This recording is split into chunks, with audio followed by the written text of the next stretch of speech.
It's time for Security Now. Steve Gibson's here. We got a jam-packed show, lots of news. We'll talk about what is that? A puny URL attack. We'll talk about routers. This is a great router exploit explanation from a couple of years back that is such detail. I just really enjoyed it. And of course, Steve will even answer some questions. It's all coming up next on Security Now. Netcasts you love. From people you trust. This is Twit. Bandwidth for Security Now is provided by CacheFly at CacheFly.com. This is Security Now with Steve Gibson, episode 608, recorded Tuesday, April 18th, 2017. News and feedback, Potpurri. Security Now is literally brought to you by Sonic, Twit's 10 gigabit fiber internet service provider. Join Sonic's internet revolution as they bring fast, affordable internet, phone, and TV to homes and businesses all over California. Visit sonic.com/twit to sign up for service and receive your first month free. And by IT Pro TV, an easy, entertaining approach to online IT training. Visit itpro.tv/securitynow and use the code SN50 to get a free 7-day trial and 50% off a monthly membership for the lifetime of your active subscription. And by Cloudflare, the operating system for the edge of the internet. More than 6 million websites, apps, APIs, and SaaS companies use Cloudflare's services to load fast, stay secure, and weather whatever the internet throws at them. For a free online chat session with one of the best Cloudflare support engineers, visit cloudflare.com/twit. It's time for Security Now, the show where we cover your privacy, your safety, and your peacefulness online with the man in charge, Steve Gibson at GRC.com. A little blurry. Am I blurry? You're not to me. Okay, good. Did you put your contacts in this morning? I just did. Okay. I was glad you were running a little bit late because of the Facebook thing. It's like, oh, good, I have till 2. But No. you ended up picking up some time. I made up time. That all worked. So we had the jet stream at our tail this hour. This is our just sort of a general news and feedback potpourri episode, which is the title, because a lot of things happened this week that were interesting, and last week's coverage of the proactive privacy, which was extremely popular with our listeners, generated a huge amount of feedback. And so we're going to talk, we'll deal with some of that feedback at the end of the podcast, but handle all of the news and some fun stuff and miscellany. And I think we've got another great couple hours for us. Sounds fantastic, Steve. Are you pausing for me to do an ad so soon? I will. Oh, well, you're right. I forgot to say, this week, what's coming up?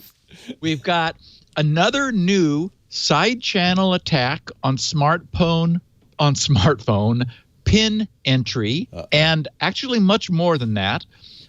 It turns out also in a related research, but different, smartphone fingerprint readers turn out to be far more spoofable than we had hoped. And I've got a takeaway mission for our listeners. All Linux kernels prior to 4.5, which is very recent, are vulnerable to what is being characterized as a serious remote network attack over the UDP protocol. But we'll talk about that. It turns out there's a way to prevent Google from tracking the search links we click on, which we discussed last week, how all of those Google search results are redirects so Google can see what you choose. And that also allows us to copy the links from the search results, which is one thing that's been annoying me because that we lost that ability at some point in the past. We've got the latest NSA Vault7 data dump nightmare, the problem with Punycode domains. Good. I'm glad you're talking about that one. Yeah. Really, really interesting hack. Yeah. And which has been fixed, by the way, in all but Firefox now. Chrome's already updated. Edge, IE, and Safari were not vulnerable. But there is a switch that Firefox users can flip in order to protect themselves. 4 years ago, we discussed the public exposure of the Universal Plug-and-Play Protocol. Now, a little more, it was like January, I think it was, of 2013, we now have the first full public disclosure from the guys who found it about exactly what that was and what the consequences are. We're going to take a close look, thanks to a question from a listener, about the mixed blessing of hiding Wi-Fi access point SSID broadcasts. And then, as I said, some miscellany, and then a collection of closing the loop follow-ups from last week's Proactive Privacy podcast. So, sounds yabba good. dabba. Yabba dabba do. Our show today is brought to you, and I mean literally brought to you at high speed by our fabulous internet service provider, Sonic.net. We have a 10 gigabit symmetric fiber link to the outside world. I'm going to do this. I always love to do this. Now remember, I know it's bad. I'm gonna this is the Netflix speed test. Now remember, I only have a gigabit Ethernet card in this Linux computer, so this is darn. So you're saturating saturating your connection. Only 930 megabits per second. I guess they make 10 gigabit cards. When we got this, Russell said, there's no machine's going to be able to take advantage of this speed. I said, yes, but the editors will be able to upload at high speed. While I'm surfing the net and Lisa's surfing the net and Frederique's surfing the net, everybody's surfing the net. So we really love it. Now, Sonic, I suppose, would offer you 10 gigabit at home. That'd probably be pretty expensive. Let me recommend, though, if you are in Northern California, Sonic's residential and business fiber to the premise. The residential service includes 15 email accounts, a gigabyte of storage. This is all in the price. Personal web hosting, including a new domain, fax line service, home phone with unlimited local and long-distance calling, unlimited, 1 gigabit download speed, so you'd be able to see that, this beautiful, beautiful screen on your own home system, $40 a month. 40. And by the way, I got to give Sonic so much credit. If you go to the Electronic Frontier Foundation and their report card for internet service providers, green checks across the board. They fight government subpoenas. They have no bandwidth caps. They don't spy on you. And nowadays, an internet service provider that will not collect or share your personal information is even more valuable. Sonic stands up for privacy. They have great, friendly local customer support. They have uncapped bandwidth. It's affordable, $40 a month. This is how internet should be. These guys make a profit, so it's really showing the world this is possible. This is how it should be. And my only regret is everybody who's listening can't get this. We've got to fix the internet in this country, and Sonic is doing it one home at a time. If you're lucky enough to live in the North Bay area, the East Bay area, or in San Francisco, go to Sonic, sonic.com/twit. You'll get your first month free. And by the way, you can bundle it with Dish and get TV2 and save $120 on your Sonic bill. Sonic, sonic.com/twit. These guys deserve so much credit, and they're really showing what can be done. To make the internet better in this country. Now, when I read this ad, our friends in Sweden and South Korea and people will listen on other places in the world say, what, you mean you don't get this with everybody? No. No, I wish, if only. What a great service, $40 a month.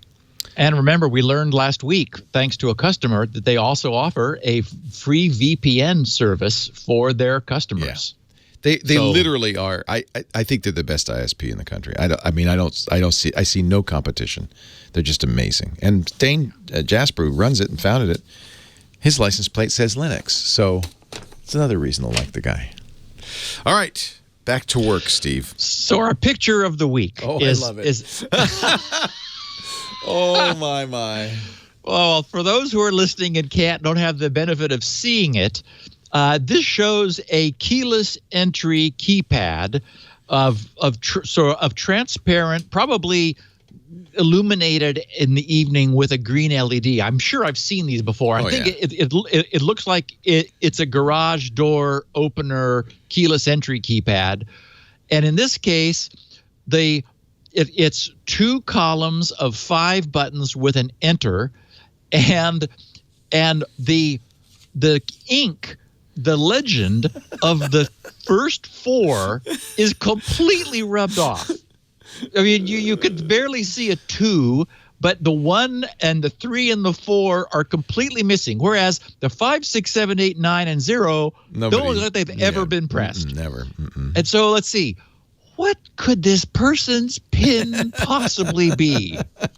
Now, there are a few permutations. I mean, that's probably 1, 2, 3, 4, but it could be 1, 3, 4, 2. How many would that? 16? There are 24. 24. Because so assuming that it's a 4-digit PIN, which this sure looks like, the first could be any and it ain't 1111 or 2222. It's got to have all 4. Because they're all rubbed off. Yeah. Exactly. So the first one could be any one of 4. Then the second one could be any one of the remaining 3. So that's 12. Then the third one could be either of the others, which would bring us to 24. And the fourth one is the remaining digit. So if it's one of each digit, and this looks like it is, because all 4 of them are rubbed off, it's 1 of 24. Wow. So you could, and a garage door entry probably doesn't have a lockout, because then you couldn't get into your garage if you fumbled. So my guess is it would take you maybe 30 seconds, maybe a minute to get in. Unless, and somebody in the chat room said, they sell them this way. That would be brilliant. Wouldn't that be brilliant? Yes. I would buy it that way. Wouldn't that be funny? That would be brilliant. What you want is to buy a used keyless entry pad like this, and then reprogram it with digits not rubbed off. Right. And nobody will ever. They'll spend all their time thinking, why didn't that work? I've tried all 24 combinations. What did I miss? Wonderful. Wonderful. So whoever it was who sent me that, thank you very much. Neat. Okay, so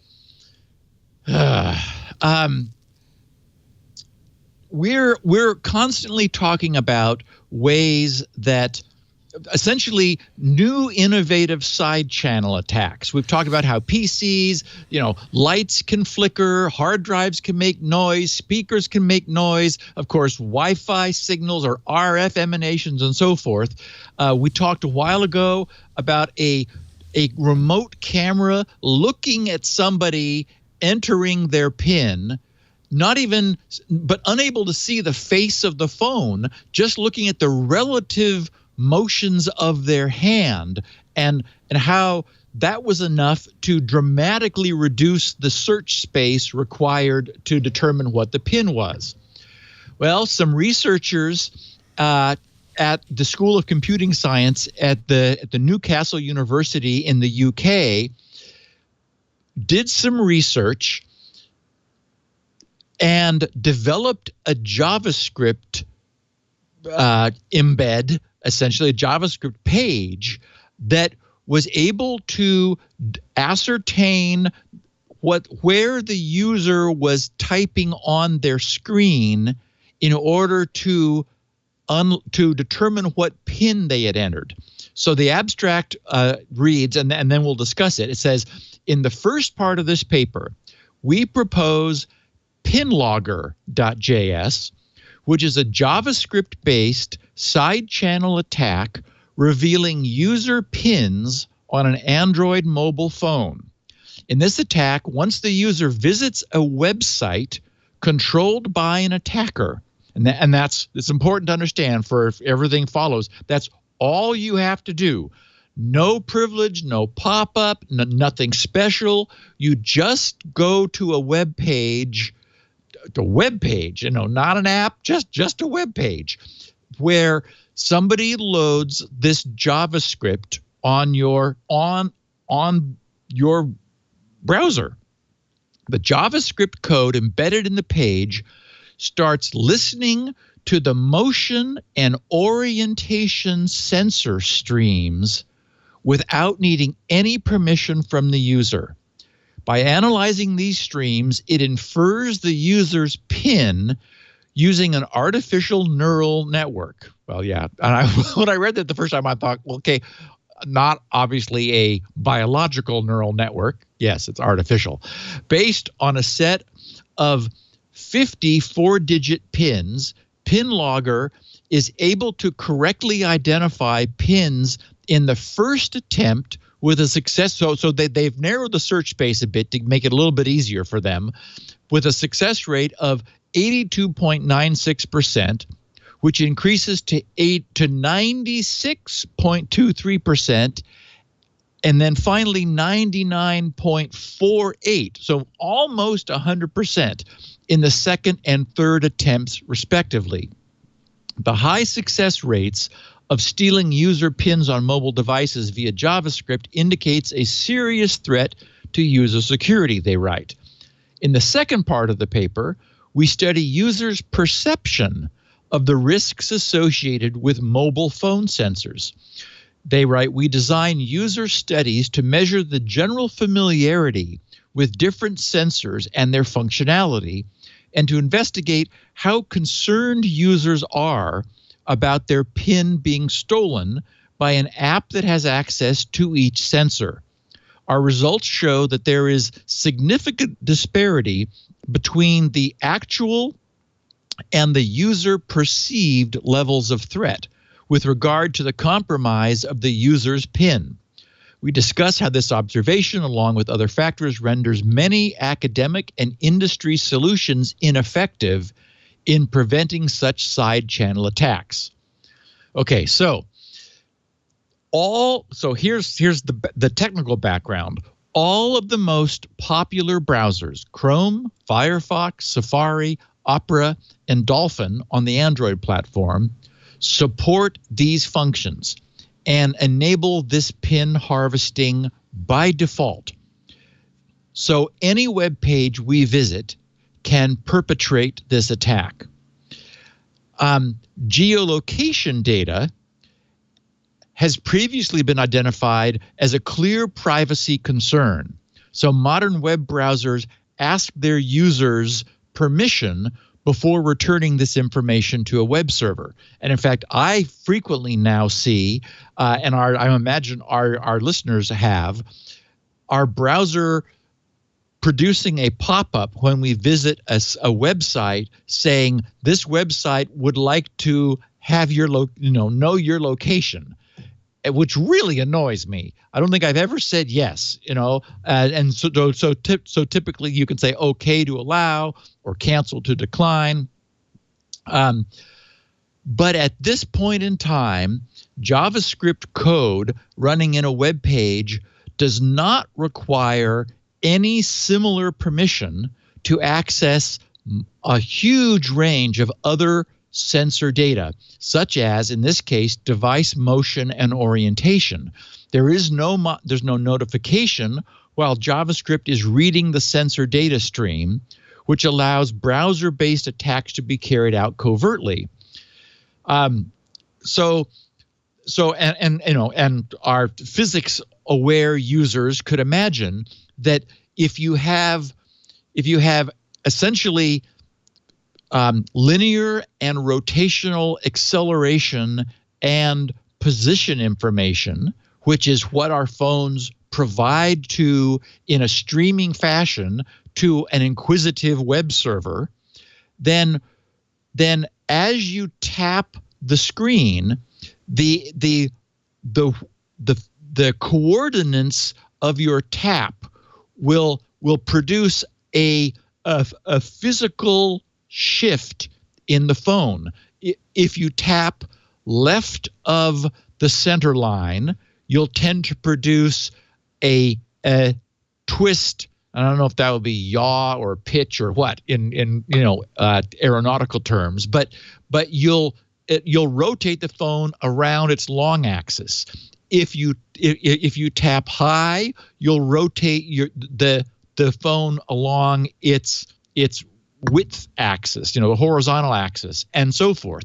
And so you can imagine that, if you have a simple 10-digit pad or 12-position pad, that each one of those taps will produce a distinctive transient in the linear and rotational acceleration axes of the phone.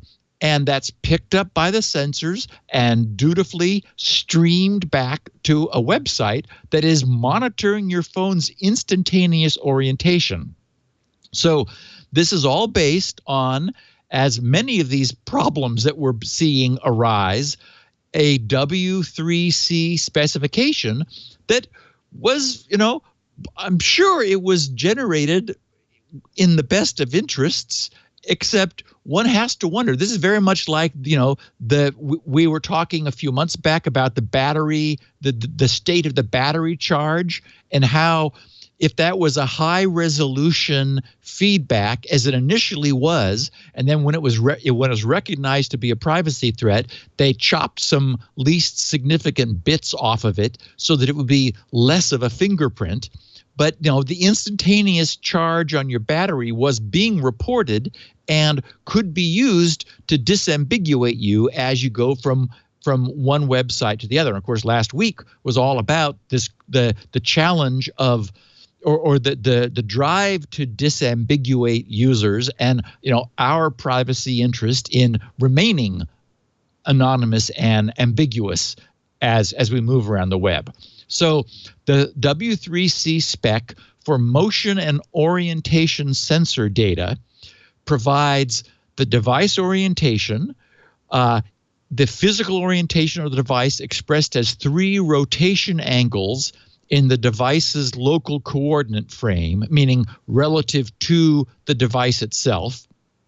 Its linear acceleration in X, Y, and Z Cartesian coordinates relative to its own physical orientation, that is, to its own hardware.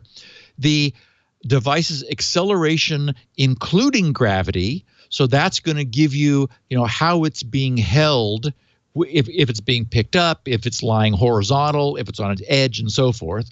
And then finally, the rotation rate around all 3 axes, the instantaneous rotation rate. So that's a wealth of information, and these guys stream that in from contemporary smartphones, and with some limitation of the total search space, we're able to obtain nearly 100% guessing recognition just based on the information obtained from the user tapping on their screen. So the question is, how available is this data?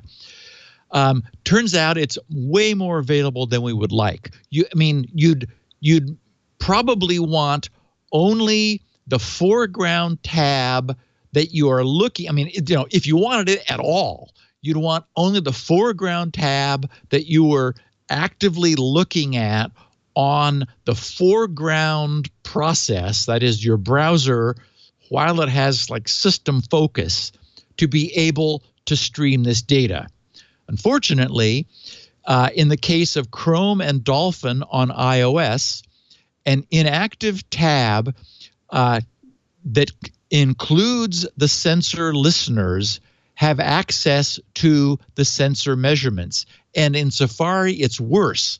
Safari allows inactive tabs to access the sensor data even when Safari is minimized and if the screen is locked. So if you visited a site, and this gives me chills because pretty much I have the entire net open in tabs under Firefox, but of course not on my phone. But that means that a tab you haven't visited for weeks, but you didn't explicitly close, could be sitting there continuously monitoring the physical movement of your phone. And so, and of course, we can extend this too. These guys managed to figure out where on the screen you were tapping, but it could be useful for someone to know, is the phone moving, to infer if you are in motion, if you are at rest. If the phone rings, does it suddenly move as it gets picked up?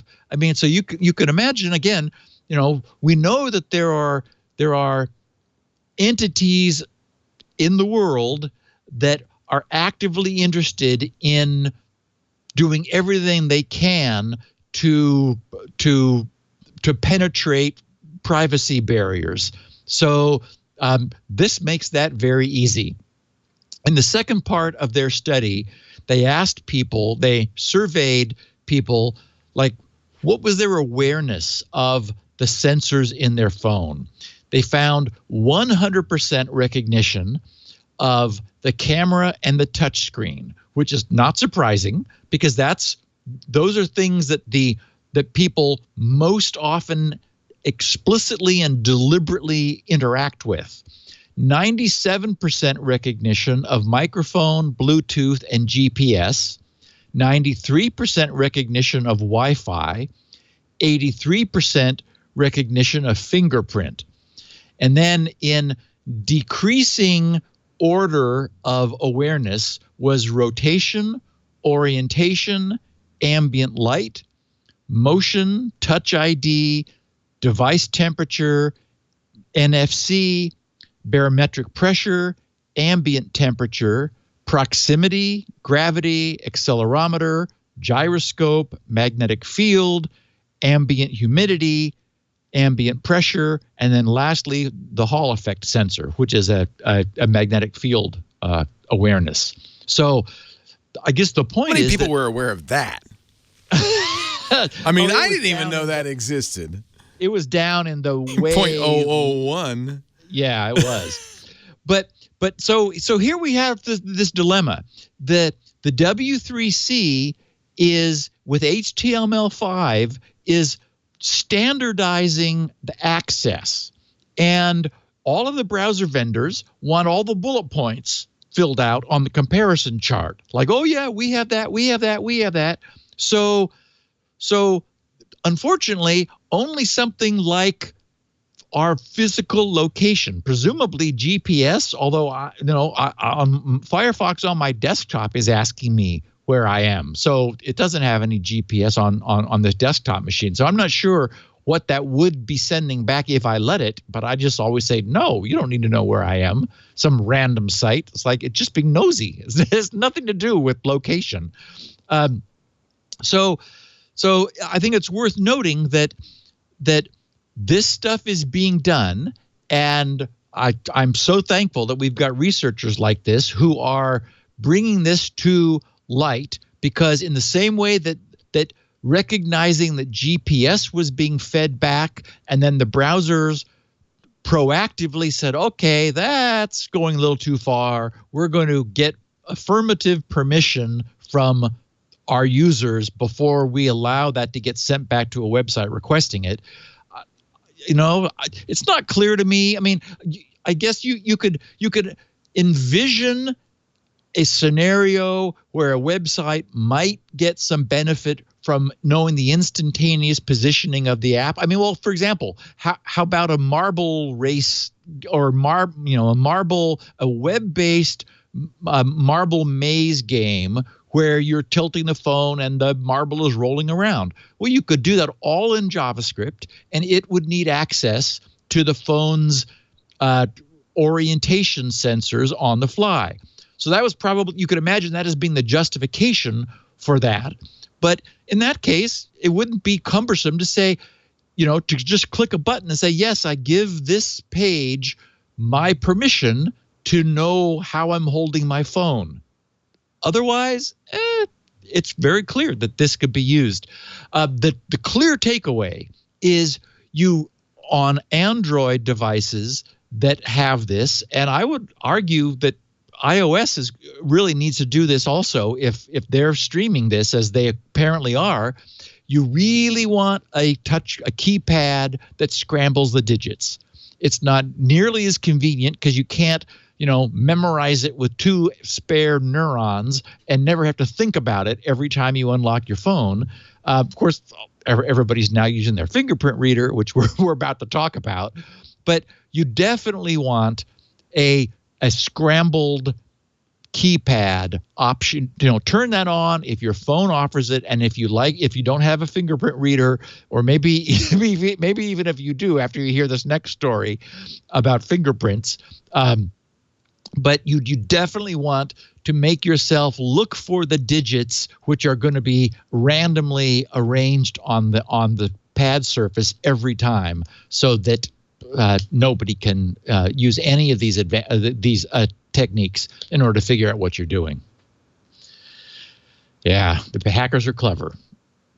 Okay, so it turns out some other research conducted by New York University and Michigan State University found, to their chagrin, that the fingerprint readers that we currently have in our smartphones are not nearly as robust as we want them to be and assumed they were.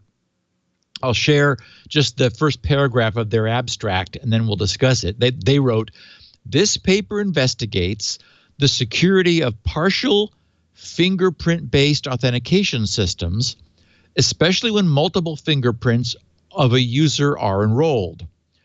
A number of consumer electronic devices, such as smartphones, are beginning to incorporate fingerprint sensors for user authentication. The sensors embedded in these devices are generally small, and the resulting images are therefore limited in size. To compensate for the limited size, these devices often acquire multiple partial impressions of a single fingerprint during enrollment to ensure that at least one of them will successfully match with the image later obtained from the user during authentication." And of course, all of us who have trained our fingerprint readers know that's the case. We're told to move our thumb around and position it differently and so forth, and get the edges during successive reads. Further, they write, in some cases, the user is allowed to enroll multiple fingers, and the impressions pertaining to multiple partial fingers are associated with the same identity, i.e., one user. A user is said to be successfully authenticated if the partial fingerprint obtained during authentication matches any one of the stored templates. Of course, what we recognize is that would tend to reduce the integrity of the search, because we've broadened the search space. This paper investigates the possibility of generating a master print, a synthetic or real partial fingerprint that serendipitously matches one or more of the stored templates for a significant number of users. Our preliminary results on an optical fingerprint data set and a capacitive fingerprint data set, which is what we have on our phones, indicate that it is indeed possible to locate or generate partial fingerprints that can be used to impersonate a large number of users. In this regard, we expose a potential vulnerability of partial fingerprint-based authentication systems, which is what we're all using, especially when multiple impressions are enrolled per finger. In their simulations, the researchers were able to develop a set of artificial master prints that would match real fingerprints similar to those used by phones as much as 65% of the time. Okay, so we all know, and Sherlock Holmes famously demonstrated, that a person's entire fingerprint is globally unique. But think about this. How unique is a much smaller portion of an entire fingerprint? How unique can a smaller piece be. And when I was trying to come up with a good analogy, I thought, okay, think of this as like having an ultra secure 20-digit PIN, but only needing to provide any 3 successive digits from within that PIN. You know, when you think about it, I mean, it's obvious to us that that's not going to be secure. But the 20-digit PIN looks, oh wow, you know, no one's ever going to get that. But there, you know, the analogy is that neither is are our current technology capacitive fingerprint readers on our smartphones. They're not looking at our whole fingerprint. They're only getting a window of it.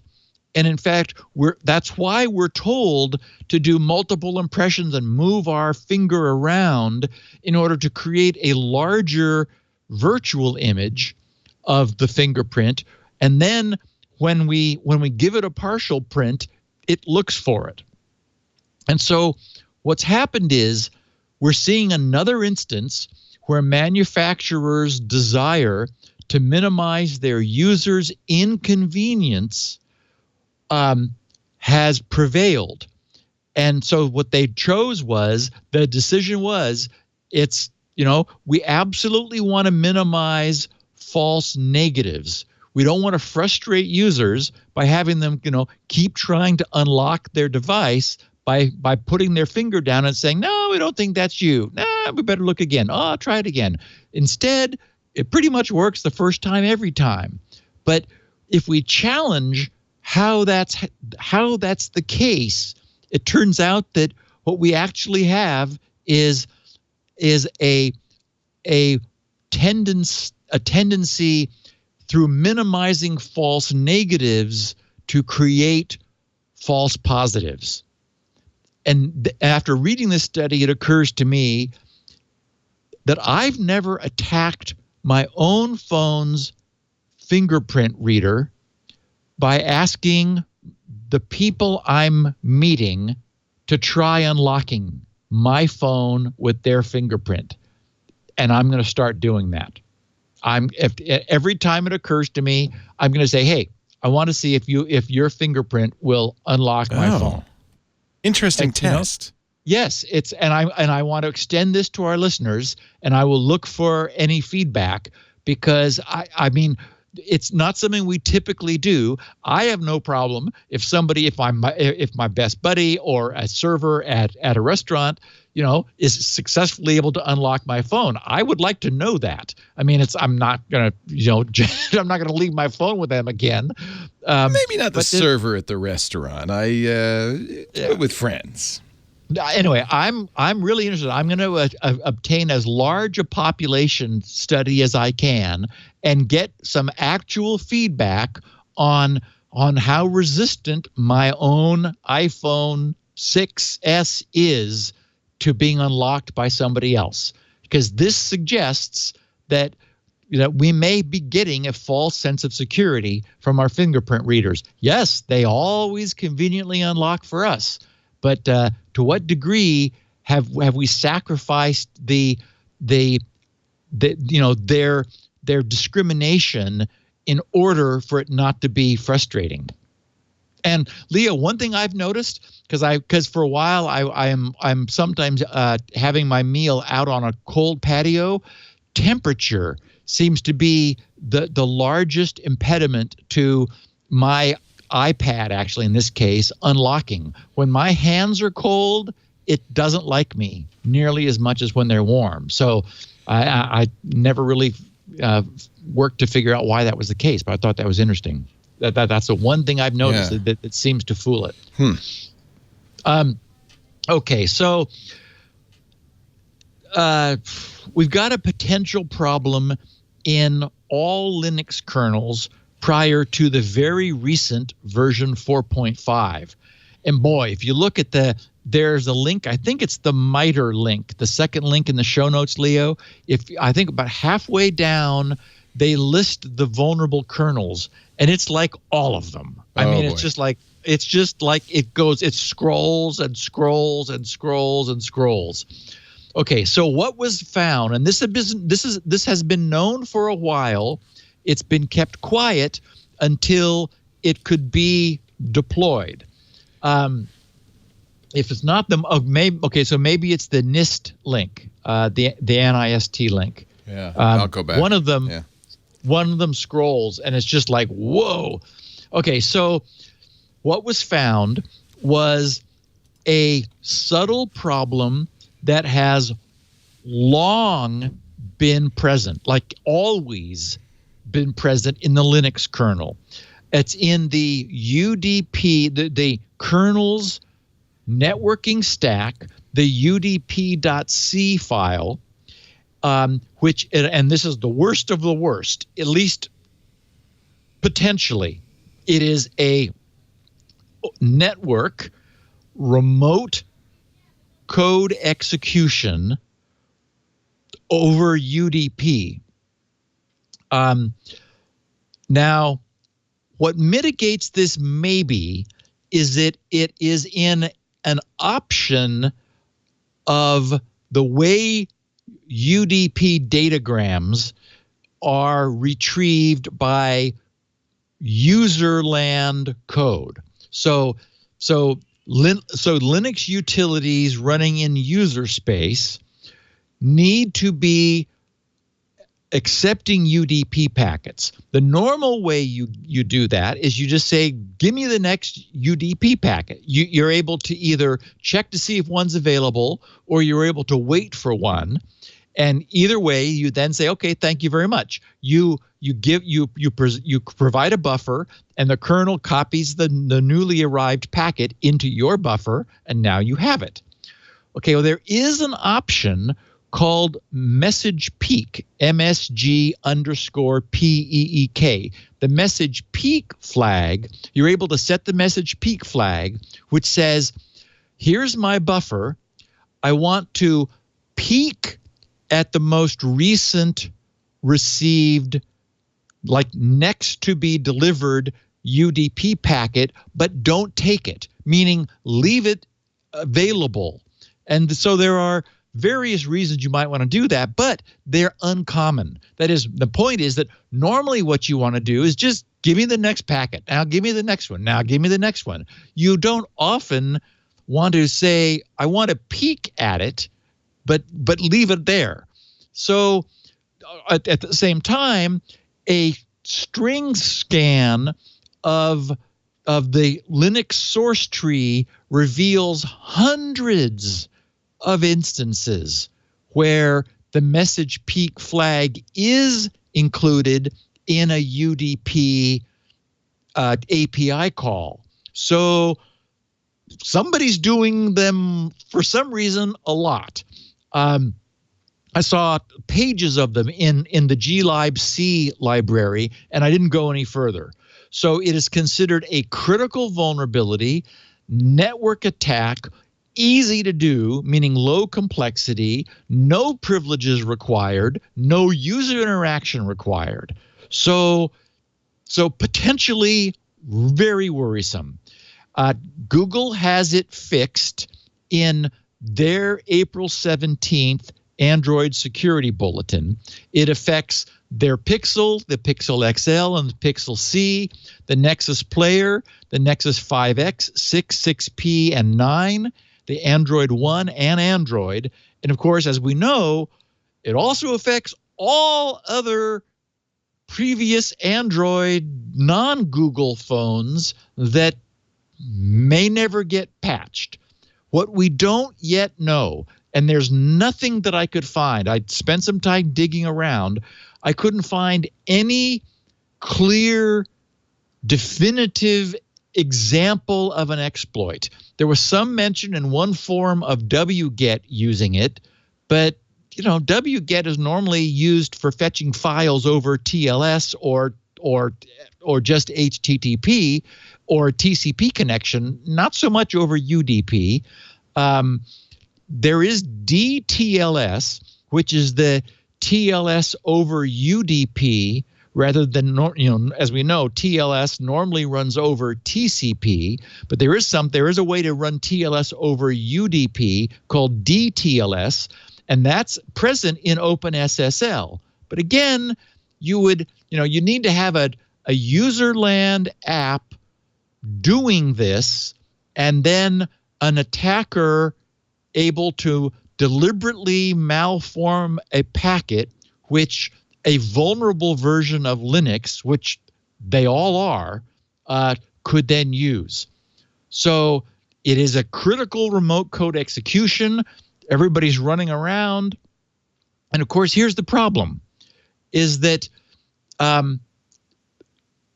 there are, as we know, many Linux-based devices, which who knows when they're going to get fixed.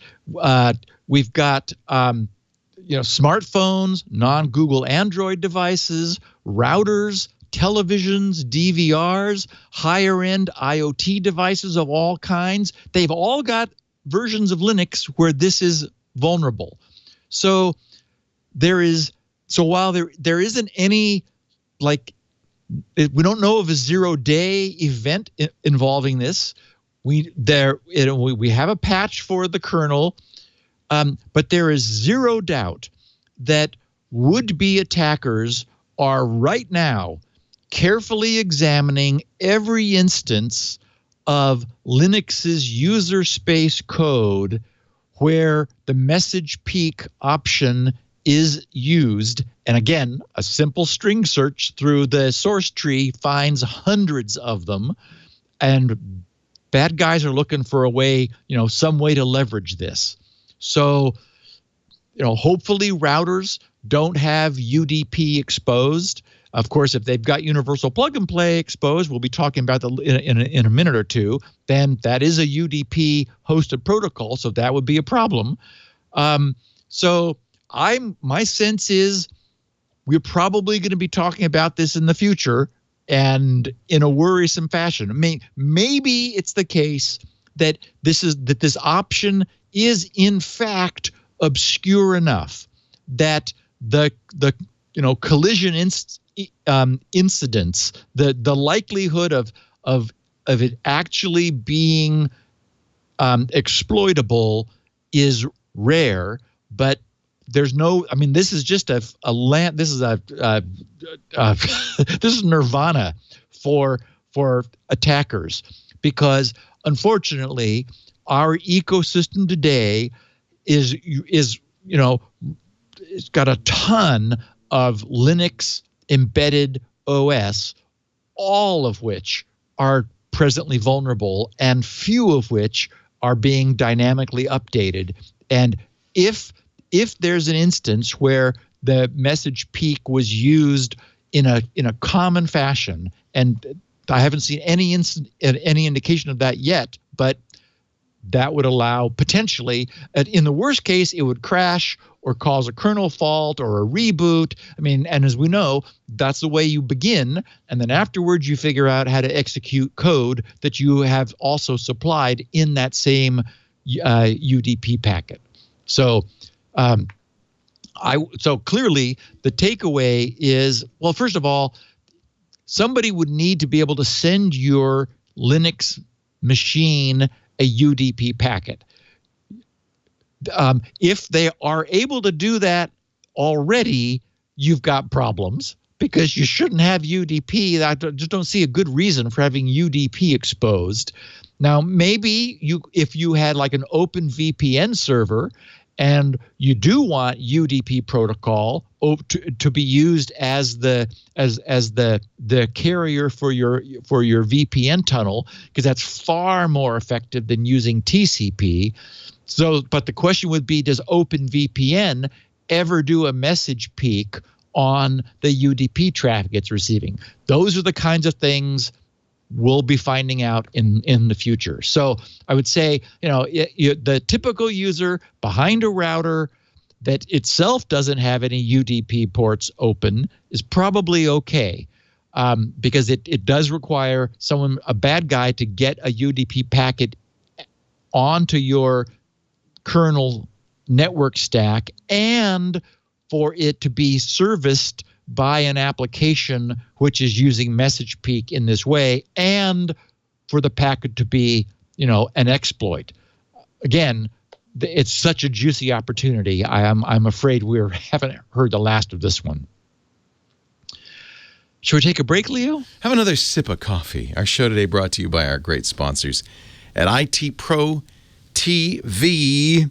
An easy, fun, entertaining way to get those certs you need to be an IT professional, or to keep your skills up so you can keep your job as an IT professional. I don't work as an IT professional, but I am very much aware of how much time you'd have to spend to keep up in this business. I mean, it is for me alone a full-time job, and I don't have to fix anybody's computer. This is the way to do it. IT Pro TV, started by Tim Broom, Don Pezzett, two guys who were IT trainers, and they saw what we were doing here at TWiT, and they said, wow, we should do that, but for IT training. Now, of course, they've completely eclipsed us. They have 5 studios, 2,000 hours of content, and 125 hours streaming live every single week. They have apps for every platform. You can watch on Chromecast, Roku, Amazon, Fire TV, Apple TV, or the PC. Courses in every area. I mean, MTA, Microsoft Technology Associate, GIAC, GSEC, AWS Certified Solutions Architect Associate. I mean, it goes on and on. ISC Squared, CompTIA, all the A+, Network Plus, Security Plus. Coming up, ITIL, the Managing the Life Cycle. I don't even know what that is. Microsoft Hello for Business. Hello! They have transcripts for look at the course library. Go to itpro.tv/security now and look at the course library. You'll get some idea. In every area, IT fundamentals, mobility and device fundamentals, the Cyber Patriot certs. This is kind of neat. This is part of the National Youth Cyber Education Program. And there's a competition. So these are kids all over the country who are taking the Cyber Patriot courses so they can participate in the competition, get the skills they need to compete. This would go along with, of course, a school and the coach or their mentor or whatever, which is just really neat. You can find out more at uscyberpatriot.org. But this is just another reason why I love IT Pro TV. They put 11 hours worth of content on the Cyber Patriot competition. Apple, yes, of course, Mac management, Mac integration, Amazon, AWS, Cisco, you get your CCENT cert or your CCNA cert. I can go on and on and on. You get transcripts for every course, so you can follow along or even search through the transcripts. This is what we do with Security Now, and you can jump to any part of the courses. If you get a premium account, you get the step-by-step machine virtual lab so that you can, set up, configure Windows Server and clients without even having a copy of Windows to hand. You could do it on a Chromebook with an HTML5 browser. The Transcender practice exams, these guys, what they're doing is really kind of inspiring. They're giving, people a chance to get a great job, a great skill set that will make them valuable, make them, what a great thing this is. And they make it very accessible, very approachable. So everybody can do this. I mean, even a smart high school kid could go here and in a few months be ready to take the exams and get a great job. And, if you look at the cost of a technical school, or even if you just were going to, the books and the materials and stuff, this is a lot more affordable. Check it out at itpro.tv/security now.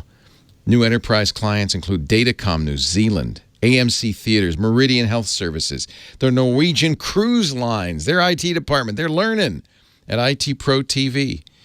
They have a new standard membership that's even more affordable. You get all the live and recorded video content. So, if that's all you need, you don't need the Transcender exams or the virtual labs, that's fine. They also have, of course, the premium annual memberships, which I think are very affordable. You get everything, including the virtual labs, the Q&A forums, which are like little study groups and so forth.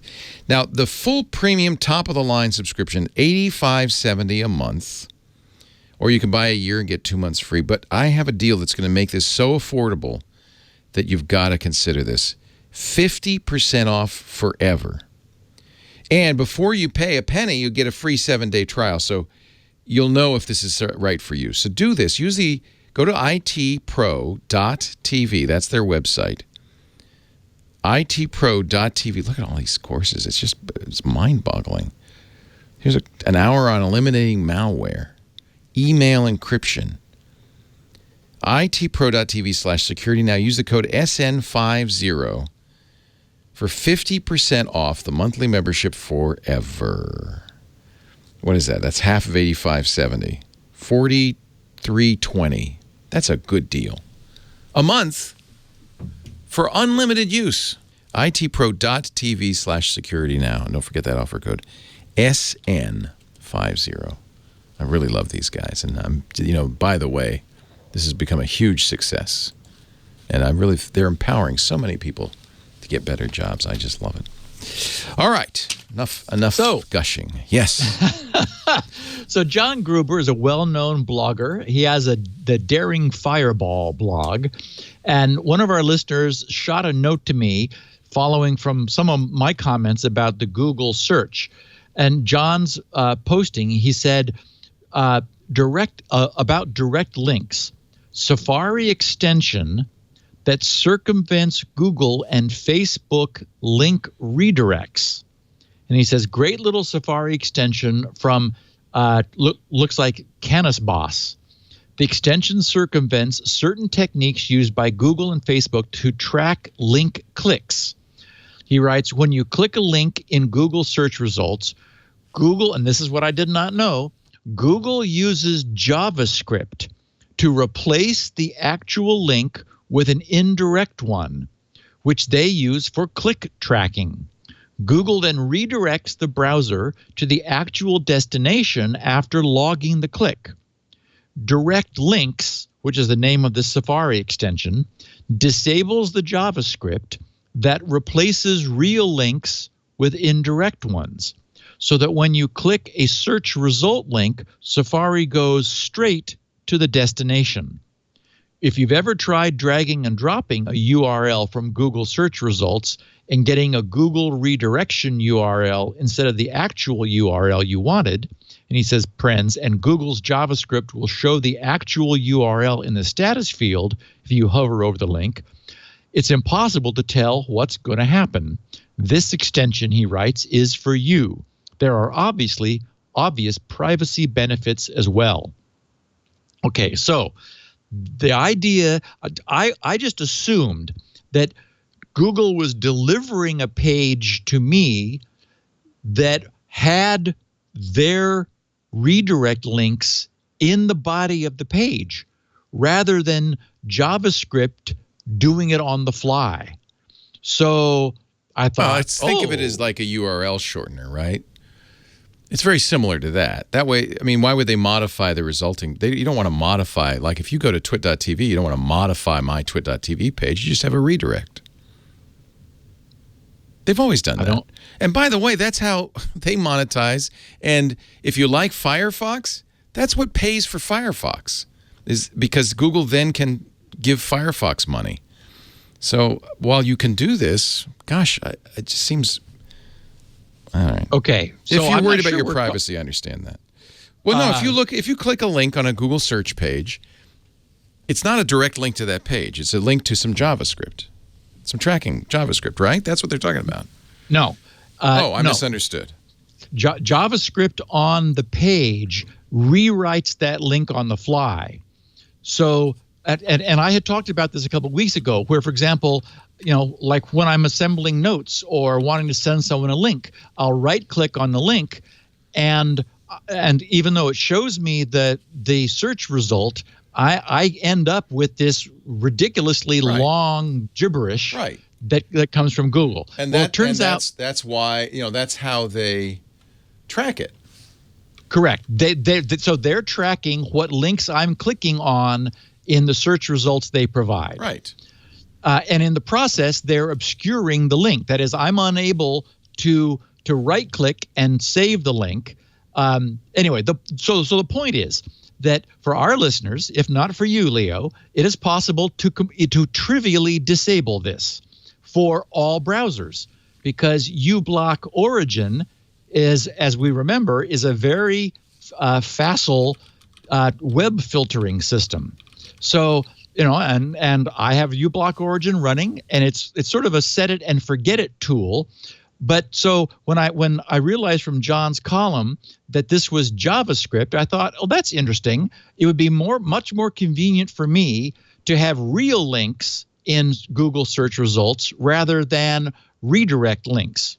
So, and I have here a picture of the screen in the show notes because the UI, I had completely forgotten how to use this thing. I mean, we talked about Gorhill, who's the author of uBlock Origin. In fact, if anyone is interested, it is Security Now episode 523, which we recorded on the 1st of September 2015, was titled uBlock Origin. And so in the advanced view, where it gives you a lot of granularity, there are these two, believe it or not, unlabeled columns, and so again, this is not friendly, but it turns out that if you click on the right-hand column, which is the per site rules, versus the left-hand column, which is the global rules, you click in the right column for first-party and third-party scripts and just turn them red and then refresh the page, everything works, except you have real links rather than links where Google tracks what links you follow from their search results.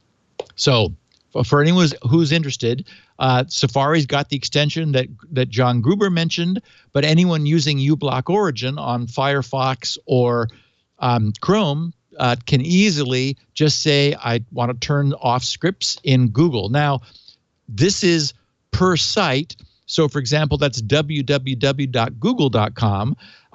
With that in place, I was then using drive.google.com and any other property that doesn't collide with www.google.com will be okay. This may be too broad because this is going to kill those scripts on anything that matches www.google.com, whereas presumably the Safari extension is more specific.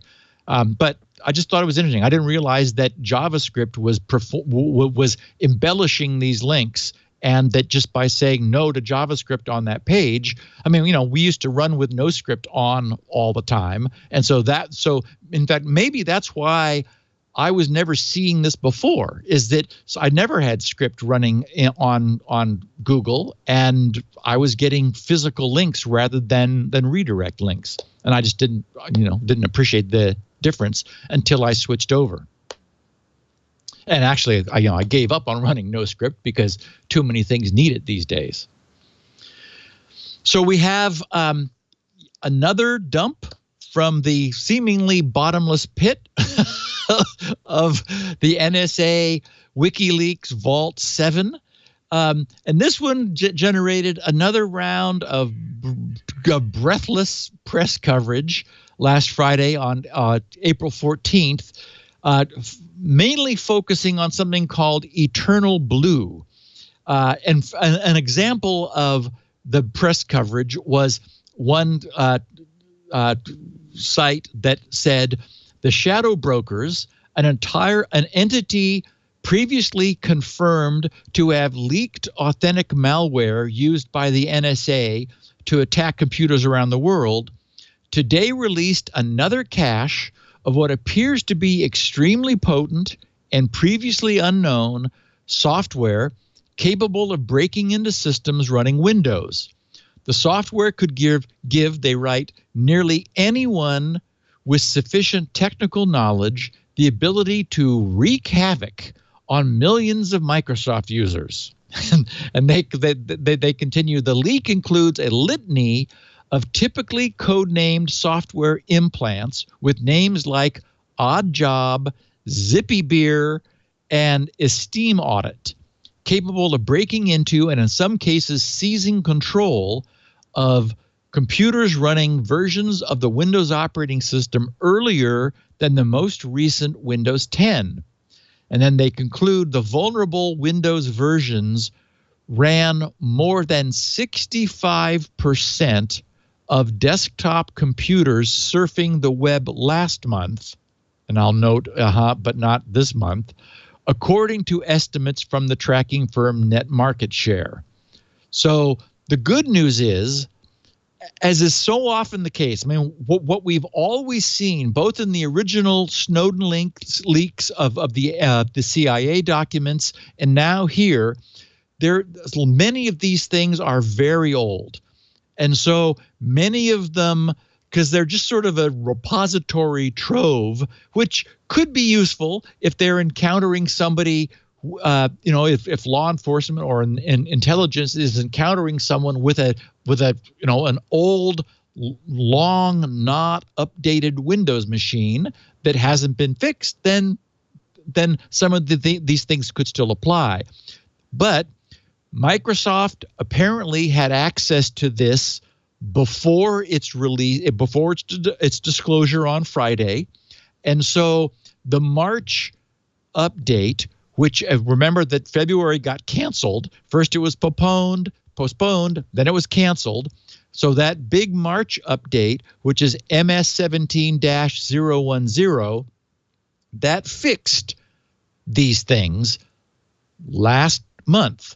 So anybody who has been keeping their machines updated already has, and is using a Windows which is still receiving updates, already has these things fixed. So there was one called Eternal Blue, which was fixed last month, as was Eternal Romance and Eternal Synergy. And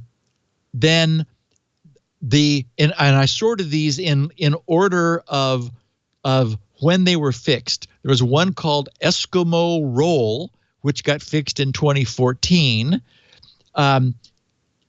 Emerald Thread got fixed in 2010, running backwards. Educated Scholar got fixed in 2009, and Eclipsed Wing in 2008. So Microsoft's on top of this. They did release a TechNet blog posting where they explained of what was released when these were fixed. And so even the worst were all fixed last month, and many fixed years ago. So this is sort of typical of what we see being disclosed. And while, yes, if this had been released in January and Microsoft hadn't released a fix, then this would have been a problem. But one way or another, Microsoft did fix these things, even the most recent of them in the March patch cycle. So as long as your machines are caught up to date or are up to date, you're probably not in a bad shape.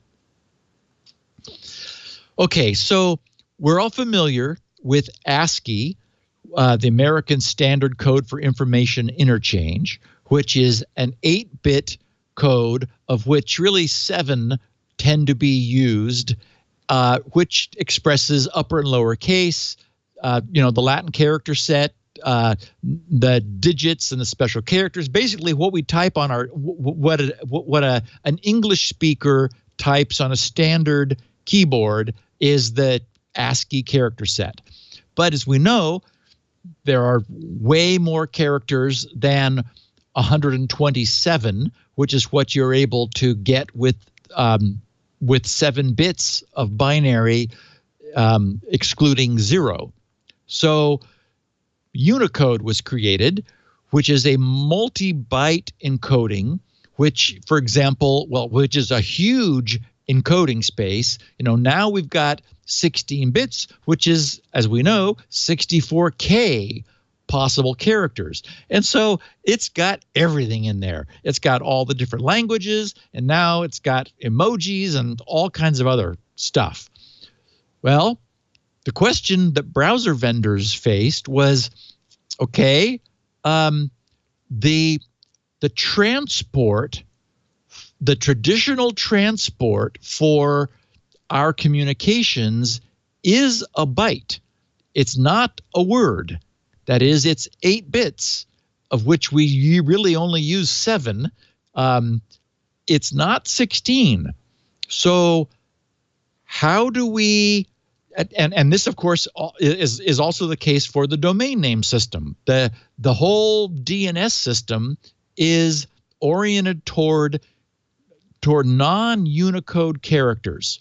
So how can we have a domain name which is got multilingual characters, accented characters, the things that non-English speakers have every right and reason to want. They want the accent aigu, to show on their name if their name has one, or if their domain does. So this weird encoding was created, and it's the name is a play on Unicode, or Unicode. We change that to Unicode, and then we change it to Punycode, Punycode, and it is a way of encoding in ASCII, that is in 7-bit printable standard ASCII, to encode Unicode characters. And there are a number of examples. Now, I couldn't remember, so I've been aware of this problem for a while, and I don't know. It apparently only came to light and got a lot of attention in January, but it feels to me like I've been aware of this as a problem for a lot longer than that. So it may well have been that it just received attention. But here's the point. It is possible to leverage Punycode to create domains which, when displayed by our browsers that understand Punycode, look like different domains. And in fact, on Firefox today, no other browser is currently still vulnerable. Chrome was, but Google, because they have the ability to immediately fix things, mine this morning was already fixed. Chrome 59 fixes this.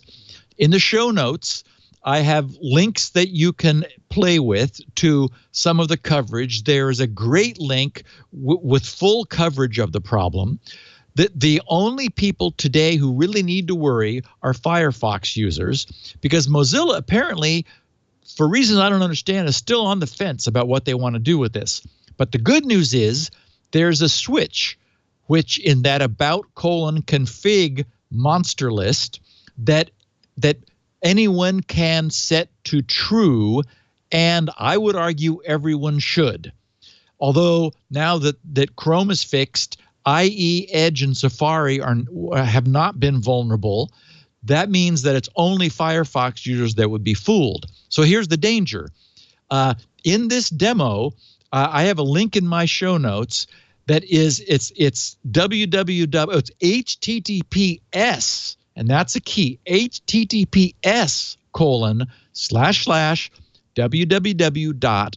And then this Punycode is all lowercase, xn hyphen and then 80ak6aa92e.com.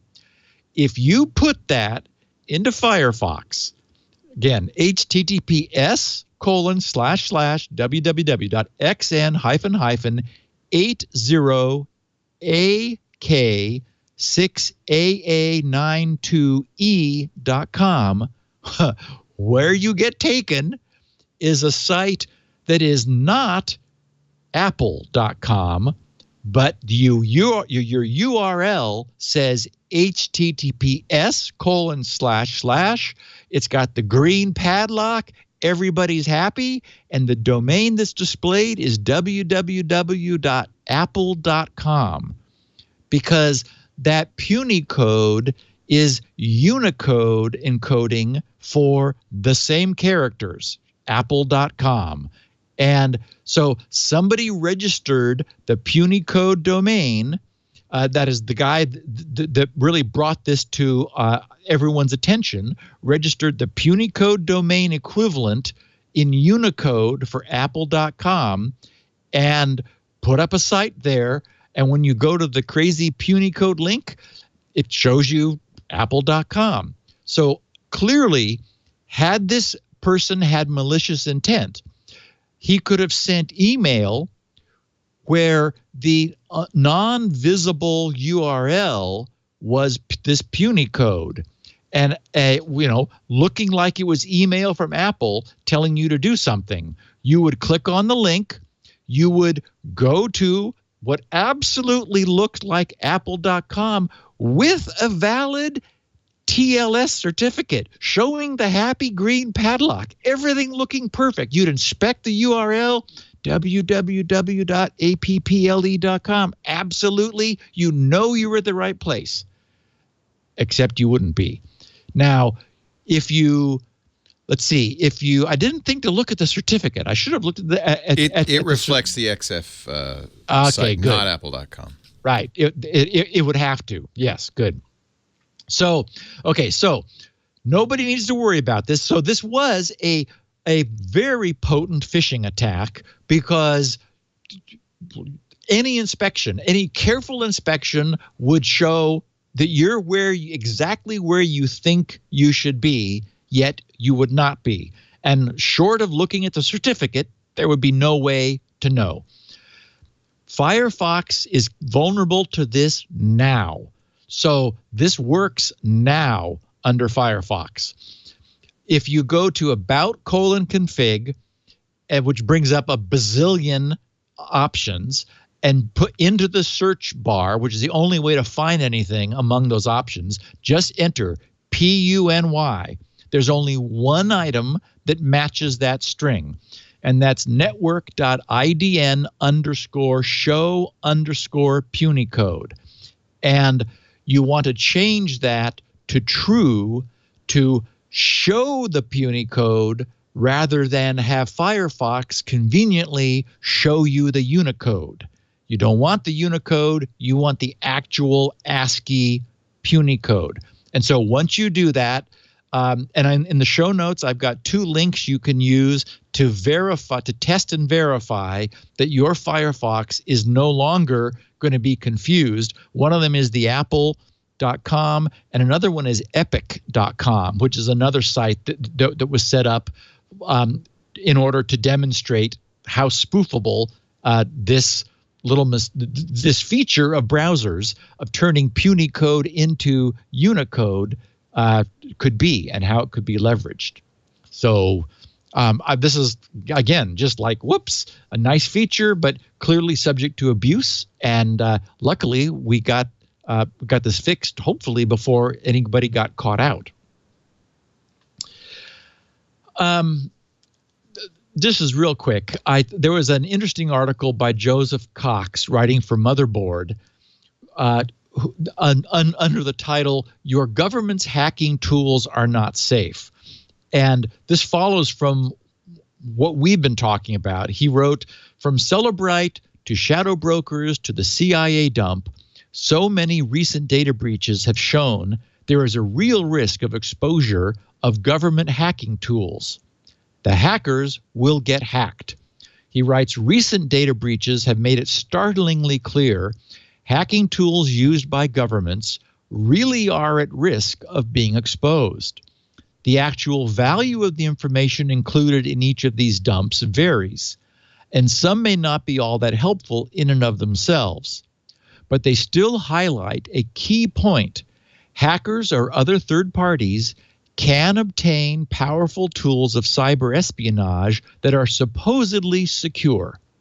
And in most cases, the government does not appear to clean up the fallout, leaving the exploits open to be reused by scammers, criminals, and anyone else for any purpose. So, as we know, this was exactly my own takeaway a month or two ago when we first covered these Vault7 leaks, because we've seen a clear pattern that our intelligence and law enforcement agencies are, despite their best efforts, unable to keep their own secrets. And I do not blame them per se, because no large human-based organization can perfectly keep secrets. We just don't have the technology for doing that today. All of the evidence continues to demonstrate that this is true. And the CIA, the NSA, and FBI are not exceptions. And this, of course, as I had said, in turn argues against any form of a mono-key technology that would be legislated for access to encrypted communications. I expect that companies will likely be required to modify their encryption technologies on a company-by-company basis as they comply with legally issued court orders, and in order not to be held in contempt of court and probably heavily fined. But I think it's crucial that we maintain a heterogeneous encryption environment and not force all companies to provide the equivalent of a universal generic encryption backdoor, which would allow law enforcement to unilaterally obtain access to virtually, all lawfully encrypted, otherwise lawfully encrypted data. So I just that's the takeaway I want to, that I hope our listeners and legislators will get. I mean, they have strong, those who would argue against letting law enforcement have what they want here have, I think, a strong weapon in their arsenal now, because we keep seeing instances where our own intelligence services are unable to keep their secrets safe. And again, I don't blame them. They're large, they're bureaucratic, they've got a ton of people to do the job. Lots of people have to have access to these tools. That's going to happen. But that also says, we need to distribute the danger and not concentrate it into any kind of a single golden key, as James Comey famously said he wanted the FBI to be given. A little more than 4 years ago, back in January of 2013, researchers from Defense Code responsibly revealed the existence of a remote root access vulnerability in the default installation of some, at the time, Cisco Linksys routers. Our podcast listeners who have been with us for a little more than 4 years will recall that I immediately responded, because this is bad. I immediately responded by adding a test to Shields Up, which is there to this day. Been there for 4 years. And today, that test for publicly exposed universal plug-and-play service has found 51,854 positive exposed results.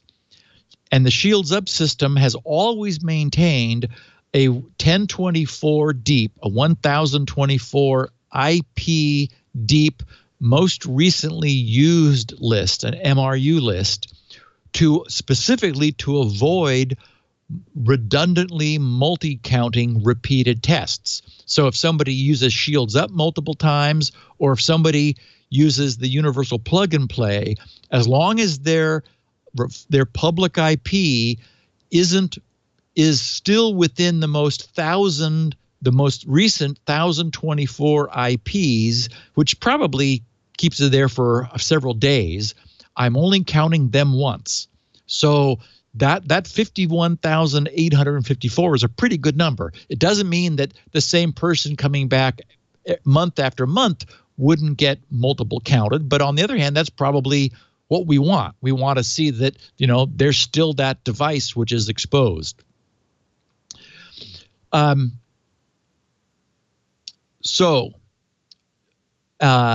There is I have a link in the show notes here to the white paper that Defense Code just published.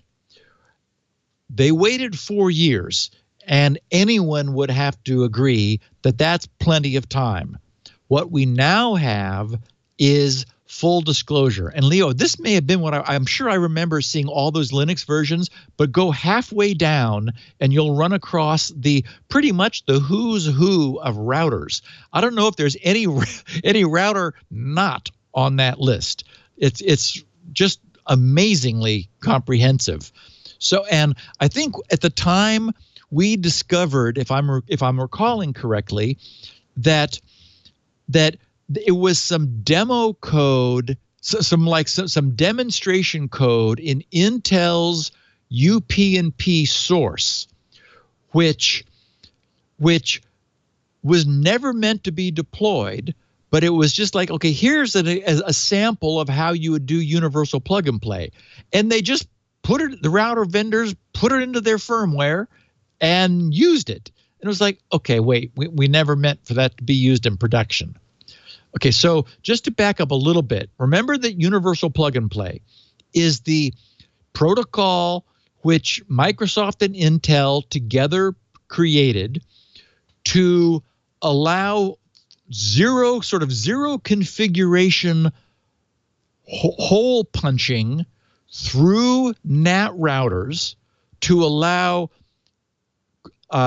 devices in the network to create a public presence even though they're behind a NAT router, because they wanted it to be literally plug and play, meaning it just works. There's no password, there's no authentication, there's nothing you have to do. So this is part of the problem with this protocol. I mean, it achieves what it wants, but it's dangerous. At the same time, it was never meant to be bound to the public WAN interface. It was only meant to be a LAN-facing protocol that would allow clients in the LAN to perform some autonomous configuration of the router. And for example, the Xbox is a big user of this. Suddenly you're just on an Xbox network and you didn't have to do anything because the Xbox used the UPnP on your router in order to map a bunch of ports from the public internet onto itself. Okay, but that's the service facing the LAN that does that. It should never be exposed. So what we have today is the complete document on the vulnerability. And Leo, for the last I've been scrolling. I'm only through the ends. Exactly. By the way, I didn't know there was it's not nerf, it's NUF. That there was a nerf router. Yeah, it's amazing. Again, it's like there's like nothing that didn't make the list. Yeah. So the takeaway for our listeners is absolutely positively make sure, and I guess this would apply to people who didn't hear the podcast on January of 2013. So, and I don't have the podcast number here, but if you, for example, if you Google GRC UPnP, Security Now UPnP, you'll find it. So anyone since then may not have heard that you absolutely need to turn off universal plug and play on the WAN interface. If it's on, you probably have the ability to turn it off. If not, then you want to make sure you're running the latest firmware for your router, which is always a good idea, and it will probably have it shut down. Cisco dragged their heels back when it was announced. First, they said it had already been patched, but then it turns out it hadn't been, and then they ran around and created a series of Linksys firmware updates, and we covered all this back at the time it was happening. But now the world knows exactly what the remote root access vulnerability is. And any devices which are still to this day vulnerable. And one thing I don't have is a graph over time. I could create one if it was important, because I have a log of an anonymized log of every event where a positive result was found. So, for example, I could create a graph showing if there was a decrease in the amount of vulnerabilities found for tests taken. Anyway, the point is, grc.com shields up right on that front page after you click through the entry page is a big orangey looking icon thing, which we put up immediately 4 years ago. Click on that. We'll tell you whether your router has universal plug and play exposed. And more than, nearly 52,000 people have had this thing say, yes, you're exposed. Hopefully they then figured out how to turn that off on the WAN side, and then they tested again and it said, nope, you're no longer exposed. The bad guys now know, they now have every detail about this as a consequence of Defense Code's full disclosure. They waited 4 years. Nobody, I think, could say that was too soon. But we do need to make sure, those who are security conscious, that you've got universal plug and play turned off, especially now. Some guys at Princeton, 3 guys at Princeton, and 1 person at Stanford, actually Jonathan Mayer, who we haven't heard much from recently, published a paper titled "The Future of Ad Blocking, an Analytical Framework and New Techniques." It's long and verbose, 17 pages of academic review of the legal and technical history and foundation of ad blocking. The fact that a sponsor tag is supposed to be placed on ads, they say, making it clear whether inserts on pages are ads or not. And they developed a theoretical add-on which defeats the ad blocker blockers. And it's sort of obvious, but they took the time to do it. This doesn't solve some of the problems that an ad blocker does, in that their solution doesn't trigger ad blocking awareness on the site you visit, because it still fetches the content. Yet when it sees that it is an ad, and they have some heuristics that they use in order to make that determination, they alter the document object model to put a translucent overlay over the ad and label it as an ad. So you're able, so your browser still fetches the ads, but they're sort of toned down. Their contrast is reduced by being placed underneath a translucent white cover, so that you can sort of see through it if you want to. And in their page, they demonstrate some examples of this. You can see through it if you want to, but it's not nearly as much in your face as would otherwise be. And the sites are still generating the revenue from the ads. The users are being less assaulted by them. There is, of course, the problem that malvertising still could be present, and the advertising tracking that some people object to would still occur, but it visually tones them down. So, it's not clear to me what's going to go, what's going to happen. They did develop I don't remember if it was Chrome or Safari. I think it might have been a Chrome plugin. I think it was a Chrome extension, which highlights in a red box. It doesn't do this translucent fading. It just draws a big red frame around everything that they think is sponsored content to demonstrate that the technology, without actually being as active as they would propose their system could be, if that's what you wanted. my sense is, I every so often, as I'm surfing around, I've got uBlock Origin on, as I mentioned before, and the pages I visit they seem to have ads on them, but they're not going crazy. So maybe it's using that ad network, the easy list, where there's been some compromise made about how assaultive the ads are going to be visually.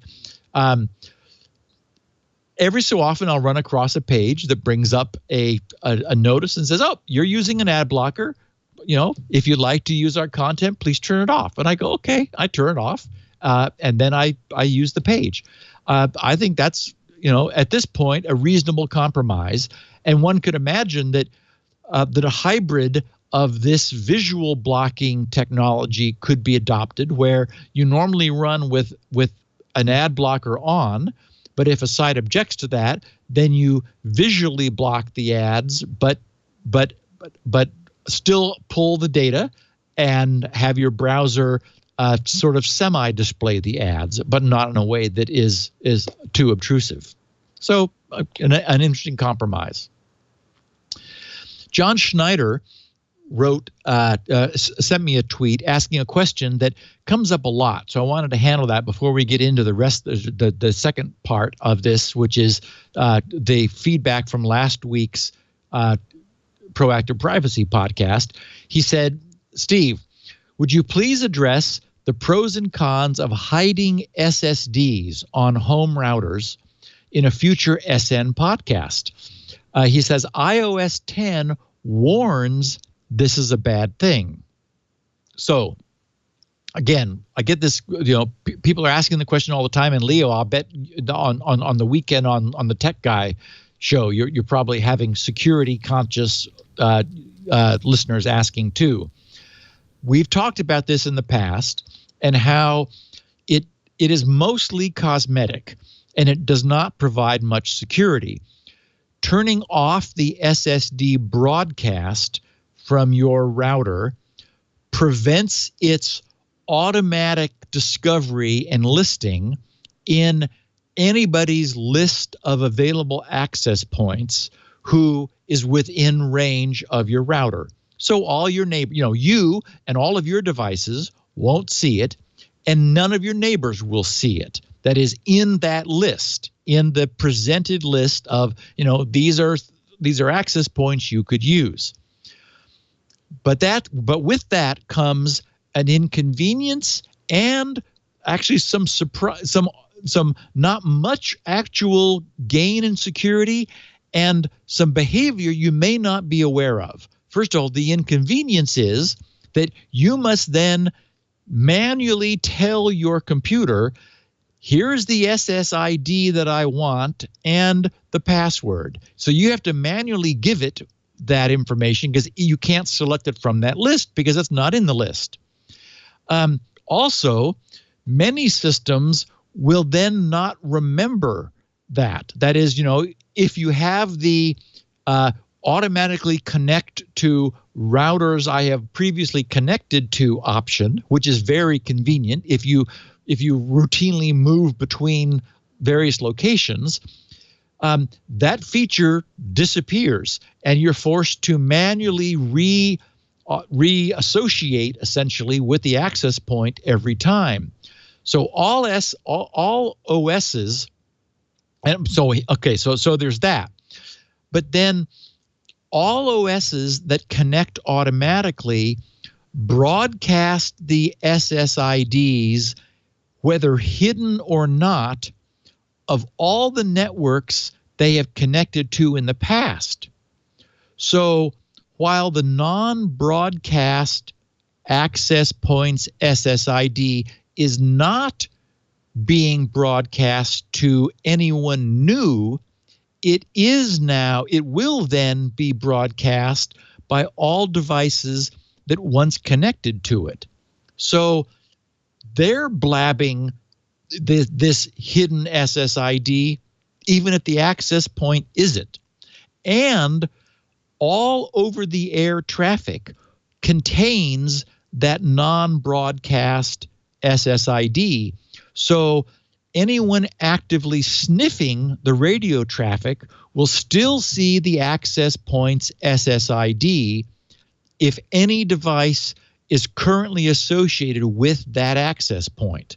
So, typically you've got all kinds of IoT things in your home that are associated. Well, that means that anyone actually looking at, sniffing channel 11, which is probably what your system is using on your devices, but they can, of course, also see whatever channel you're looking at. If they're promiscuously sniffing your Wi-Fi traffic, they can look at the packets and discover the SSID that everybody's using. So I guess, given somebody who was fully up to speed about what's actually going on, you could make a decision of whether it makes sense for you, whatever use case you have of hiding the SSID, that's a good thing to do or not. But for what it's worth, it certainly isn't actually keeping anybody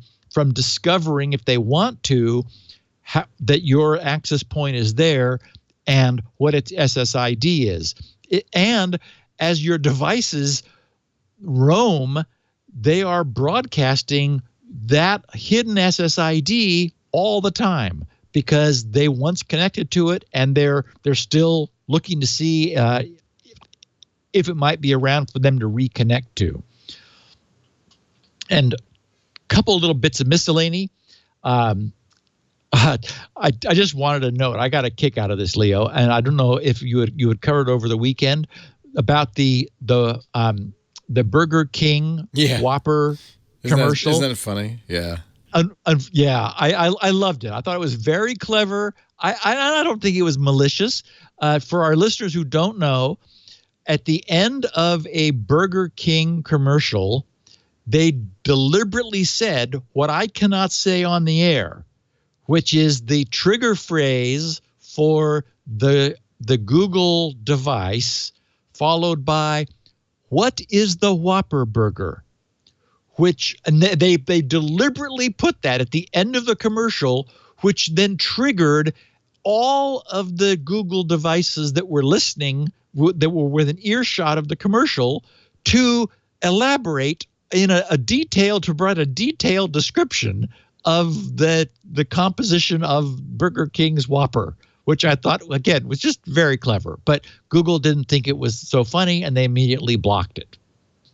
So, and also, anyway. in the interim, there was a little problem with people changing the Wikipedia entry that came up and saying that a Whopper was made of toenail clippings, and turned out maybe not to be the best idea ever. Oh, good. I'm glad you were able to provide that additional information. Not the perfect idea. Oopsies. So we have, from our continuing series on epically cool ways to waste time, we have, believe it or not, generating sequences of primes in Conway's Game of Life.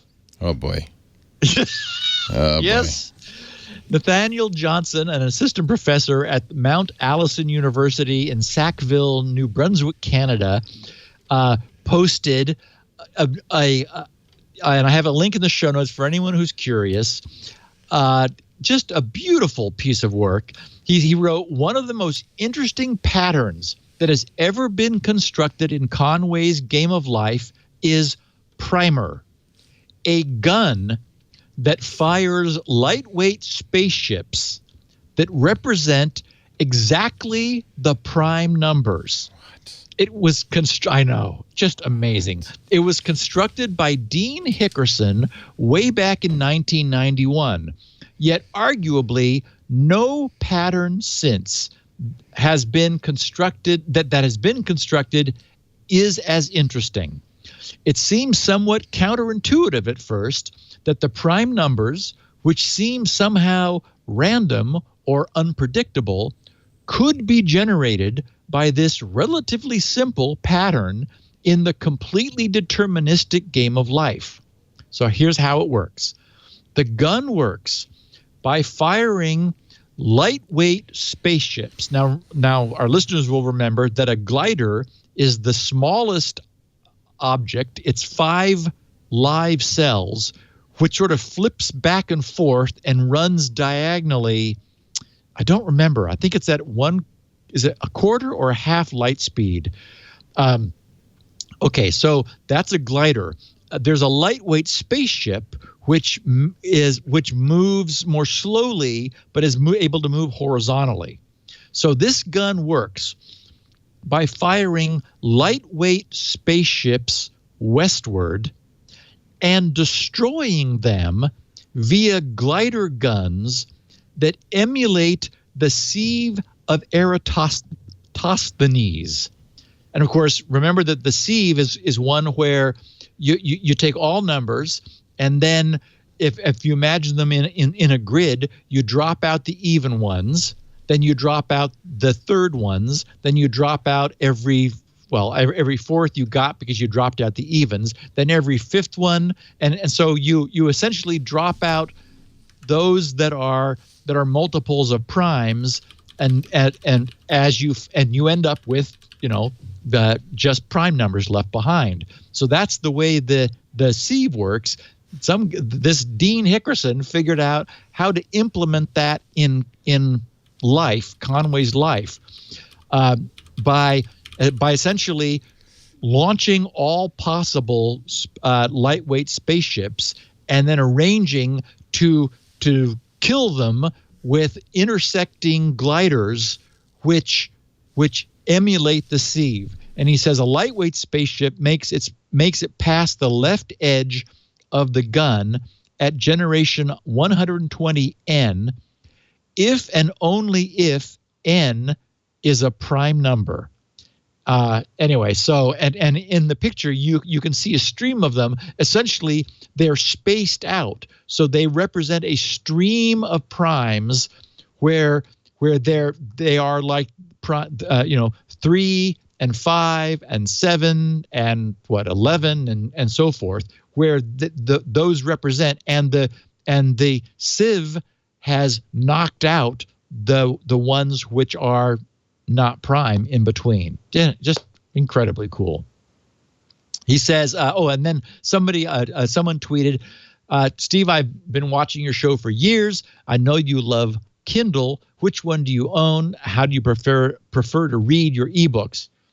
And I was reaching down. I had mentioned before how I am really loving most reading. And this is the way I have my screen set up, Leo. It's an iPad mini, and I have it on. So I use the Kindle software on the iPad mini set to inverse, so it's white text on a black background, and then I turn on the night shift and crank it to its maximum orangeness, which creates what I find to be just a really pleasant, sort of a neon orange glow. Very easy on the eyes and not glary at all. So I use the iPad mini when I'm indoors, and then a traditional e-ink Kindle when I'm outside. Which e-ink Kindle do you use, though? I think that's what I was asking. I'm using the latest one. I bit the bullet, even though it's ungodly expensive, and I already have other Kindles. But I don't know if you've seen that thing. Yeah, it's like $200+. Yeah. Oh, it's way. It's and crazy. Of course, I didn't want ads in it, so I had to pay more for that.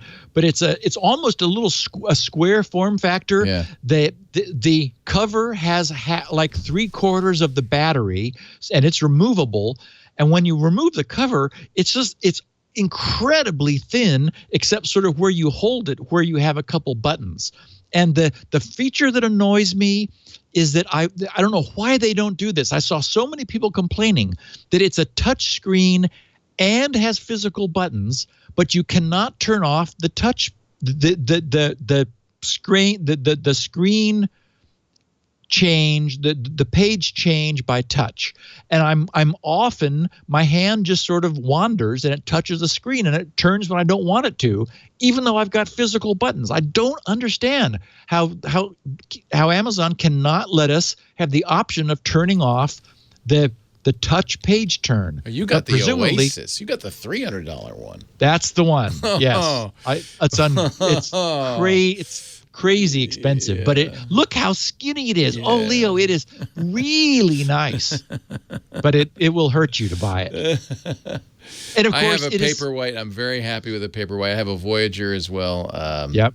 Or a Voyage, I guess it's called. Yeah, I got all those too. Yeah, I use the Voyage, which is actually not cheap. It's still $200. Yeah, I know they are pricey. When they got to 300 pixels per inch, that's when I said, all right, I have to buy that. Oh, it is a beautiful screen. Yeah. It really is. Yeah. And lastly, Chris Hall tweeted on Saturday the 15th. He said, Rick Brown's Frontiers saga is amazing. He says, on third book since Tuesday, so he learned of it from the podcast last week, he said, highly recommend this to any Star Trek fan hungry for more. And I'm not going to drag our listeners through this again. I just want to say I had thought I was going to wait for the second series to be written before I started, but I couldn't. I have finished the second book of the second series. So technically that's book 17. I'm into 18. Leo, it may be the best sci-fi series I have ever read. And I say that with full recognition of Hamilton and Peter Hamilton's work and all the other authors we've talked about in the past. I love their stuff.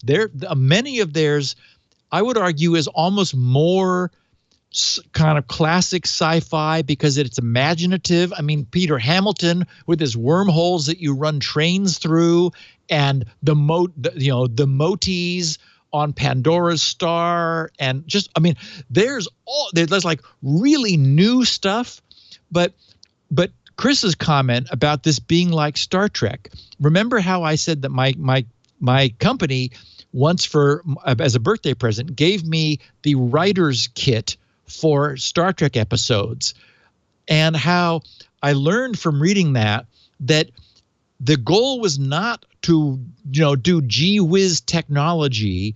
It was to tell human drama set in that future context. And so, yes, warp drive and phasers factored in, but the stories weren't about warp drive and phasers. This Frontier saga is like that. It is the thing that makes it so compelling is the characterization is so good. The writing is top notch. You end up really caring about these people, and when you start into the second set, it develops this Star Wars like mythology stuff, kind of with an Obi-Wan and a Luke and kind of other whispers of that. It's just, I'm just having the most fun ever. So I just did want to say, I think someone sent me a tweet saying that the first book, which technically it's big, it's the first 3 of his what he calls episodes, where it's 15 episodes per series. He said it was free on Amazon. When I looked, it wasn't. But I think for the Kindle, it's like $3. Like it's $3.15 or $3.53 or something. It's less than $4. And boy, if you're curious, by the end of the third episode, by the end of your $3 and whatever cents, you'll know if you want more. It's just fabulous. And all 15 volumes of the same people and all that. Yes. Yeah. Yes, it is one coherent storyline, and I'm realizing now he must have mapped this whole thing out. I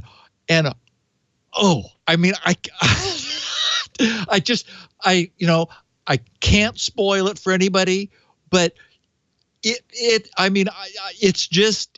really compelling. It's when I was thinking about like what was that last Hamilton, the road wandering off somewhere? I can't remember what the title was. Yeah.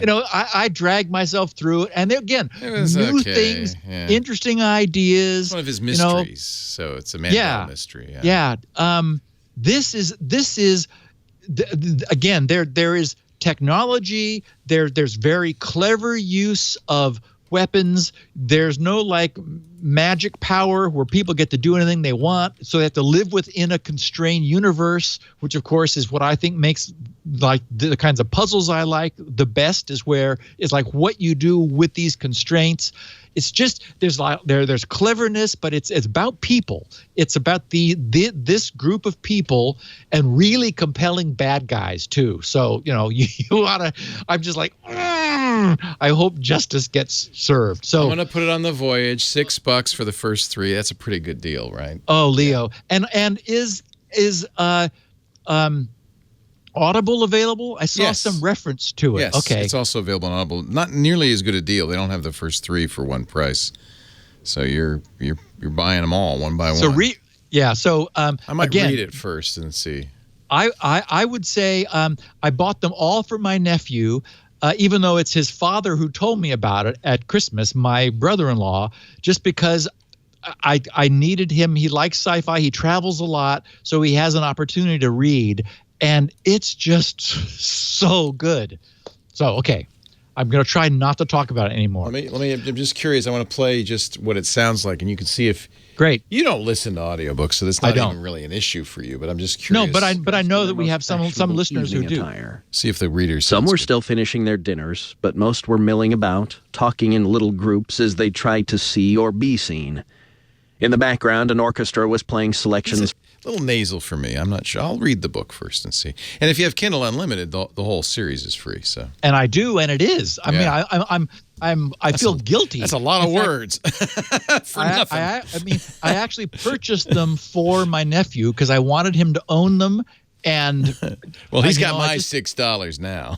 And the author deserves his money. And I'm wondering if he calls these episodes, and he's got his plan is a 5 series of 15 episodes per series. I wonder if he's set it up to be made into a TV series. Well, maybe. Because as I said last week, I would much rather see this than Honor Harrington. I loved Honor Harrington.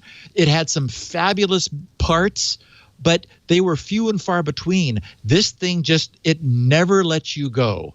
Anyway, okay. So sorry to take so much time, but wow. A quick note about SpinRight from a Patrick McFarland, who I got a kick out of this. Actually, I have this and then a picture, but they're not related. He said, at SGGRC, SpinRight saved the day again! ! My son's Xbox 360 hard drive was failing. Plugged it into a PC and ran SpinRight on level 4, good as new. So there's one example of, yes, we know it fixes DVRs, it fixes Xboxes, and then the photo of the week is a kick because we also see on the next page of the show notes that it fixes the NASCAR Global VR arcade scale game. It's an arcade game running the SpinRight interface. Screensaver. Yeah. Yep. So this is this multi-$1,000 full-on NASCAR race game with, where you sit in the seat and you've got the rubber wheel and gas pedals and accelerators and shifts and everything. And then apparently it broke. So somebody who listens to the podcast or is a SpinRight owner, and he's probably a podcast listener because he tweeted this to me, apparently isn't responsible for these. So we opened it up and booted SpinRight on this NASCAR game, and we can see a PC keyboard off to the left. So he started it going and then wandered off so SpinRight could fix the NASCAR game. SpinRight recovering a dead PC-based high-end arcade game. I want to go to this arcade. It's got some good stuff in there. It looks like that's probably the back of the shop there. Yep. Little break before we go on with the questions and answers and updates and so forth in our potpourri. I want to mention our sponsor, Cloudflare, a name that probably every single person listening knows. And I kind of think maybe people know Cloudflare in one context or another. I mean, the first thing people think of with Cloudflare is, well, DDoS protection. In fact, on the Cloudflare front page, there's a menu item, under attack. For people who are like, I need help right away, and they're that fast. They can jump right in seconds and help you. Of course, if you're a Cloudflare customer, and by the way, there's a free tier as well. So customer could mean somebody who's not paying for it at all, you're going to get the benefit of that. But there's a lot more. They like to call themselves the operating system for the edge of the internet because Cloudflare does so much.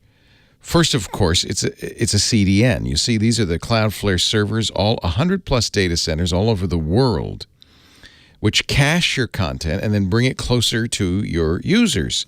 Speeds you up, but also gives you access instantly to IPv6, HTTPS rewrites, automatically configures to use HTTP2.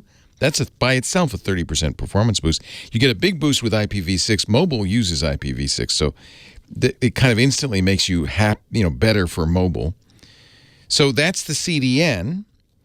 But it's not, and it's, of course, DDoS, but it's the four things. It's performance, security, reliability, and insight. So let me kind of break this down. You get a web application firewall, or WAF, which is truly remarkable. And this is the secret to Cloudflare's free tier. Yes, you can pay nothing.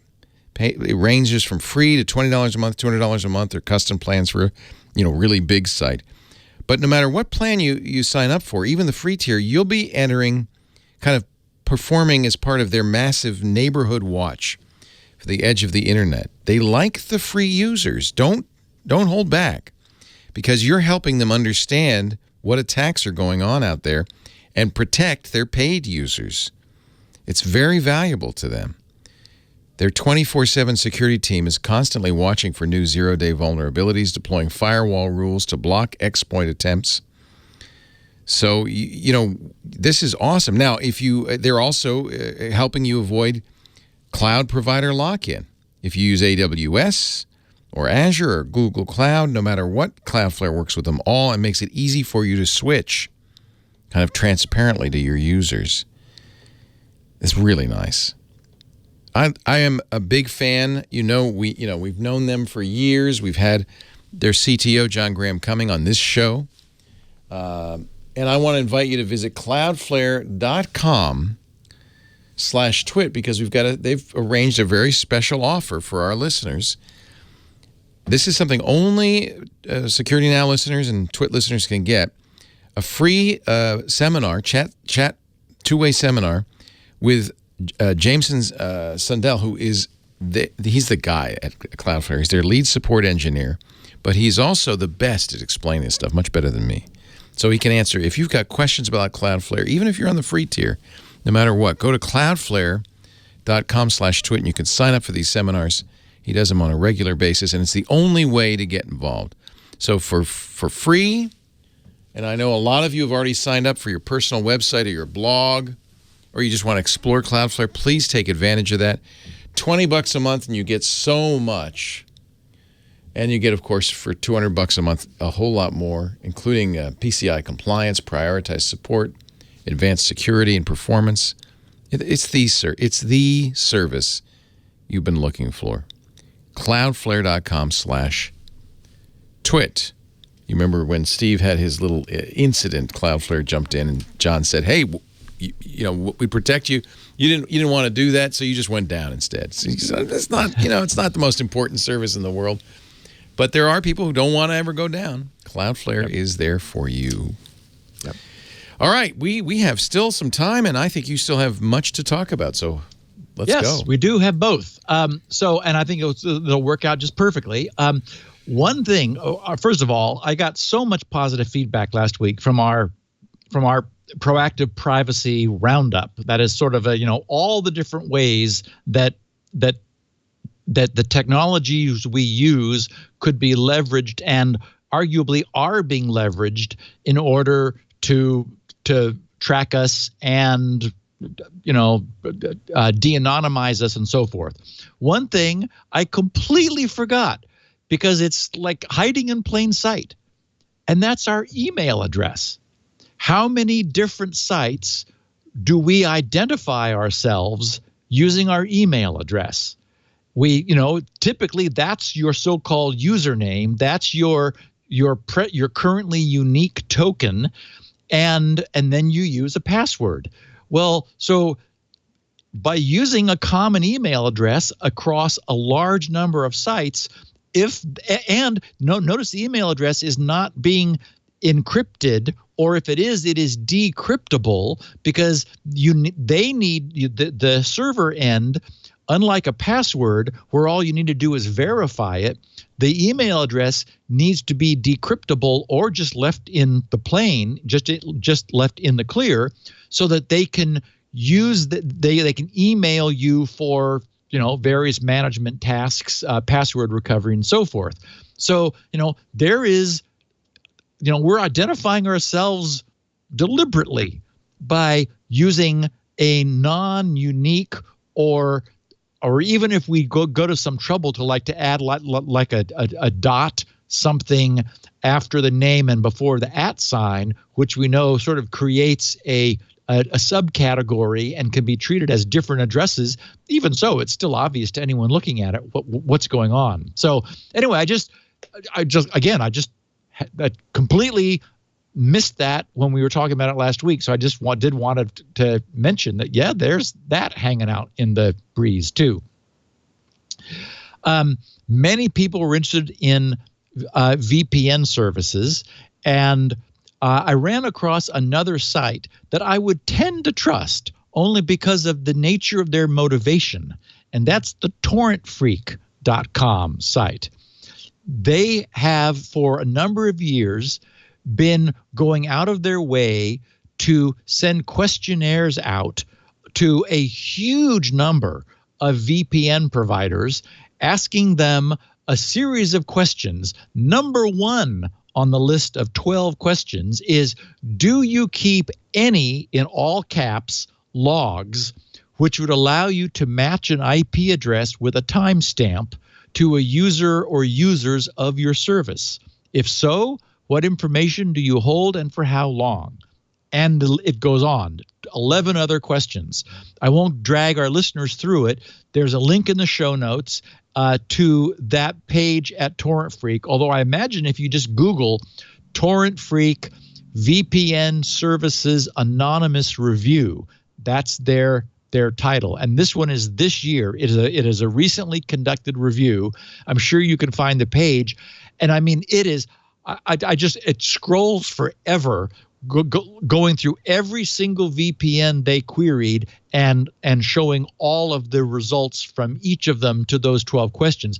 I was hoping they would have a table to summarize it, but I didn't see one, because that would make it much easier just to see this thing in a grid display of red and green summary responses. But for those who are interested in finding themselves a VPN, you might want to check out torrentfreak.com, and it's their VPN Services Anonymous Review, which is very recent and looks very comprehensive. Bob 1016 asked, he said, SN 607 privacy section doesn't mention not using Google. You say Google gets first party on redirect, but what if you're not using it? And it's like, well, okay. Certainly Google knows who I am, because I have a presence in the Google domain, and Google knows who I am across all their properties. So I suppose if you don't have Gmail, if you've never used Drive, I'm not sure how you would avoid Google, I guess is what I'm saying. You'd have to really, not use it and never do anything that would de-anonymize you to Google. And even so, even if you were unknown, then the presence of Google Analytics, which is so pervasive over the net, would mean that Google would be tagging and following you, not knowing who you are, but knowing everything you did and everywhere you, an anonymous entity, went. So certainly Google is connecting my real world identity to everywhere I go and what I do. It's like, okay, I understand that and accept it. It's very hard to prevent that from happening. I'm not even sure how you could. unless you blocked all scripting, and we know that's no longer practical. But even, I'm not even sure that blocked JavaScript would prevent a passive HTTP query back to Google. It might not. So I don't know. That would be a tough battle. Nick Bedford said, I just encountered an issue with blocking third-party cookies. I couldn't log in to Jetstar Airlines account until I unblocked them. And that's something we didn't talk about last week, but it certainly is possible that there are sites that use third parties not only for like affiliate collaboration, but as part of their operational system. So, for example, Jetstar Airlines might have some other service, for example, that handles reservations or login or something. No, not advertising, but functionally related to the core service, such that if you blocked the access of that third party to their own cookies when you're at Jetstar, they're no longer able to interact as they expect to. So there can be some downside. It's rare.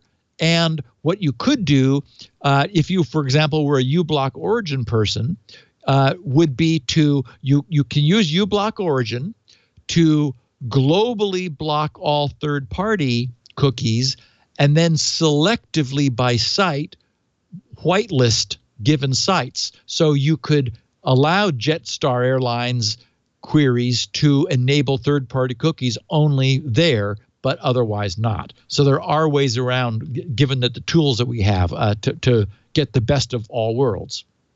David Benedict said, or asked, he says, listening to SN 607, so would having your ISP NAT connections be a bonus now to your privacy? Meaning, and we've talked about this before, where in the maybe foreseeable future, if we don't start getting direct IPv6 connections, ISPs that are running short of IPv4, of their own IPv4 allocation, that is, they have more subscribers than they have IPv4 space, could themselves use a NAT router in order to expand their subscribers. Not everybody at the same time. It would start getting a little tricky if they had high use, but in the same way that we use a NAT router in our homes so that many devices are able to use a single IP, an ISP could do it at that level. So yes, that would weaken one useful but not very strong aspect of tracking that we talked about last week, which is your own public IP on the internet. That would be obscured, but it's hard to provide an exact quantity. But that's a tiny piece of the puzzle relative to all of the ways that our browsers queries with cookies and browser headings, browser headers in the query, and the existence of other extensions can be used against us. So yeah, some addition, but probably not worth writing home about.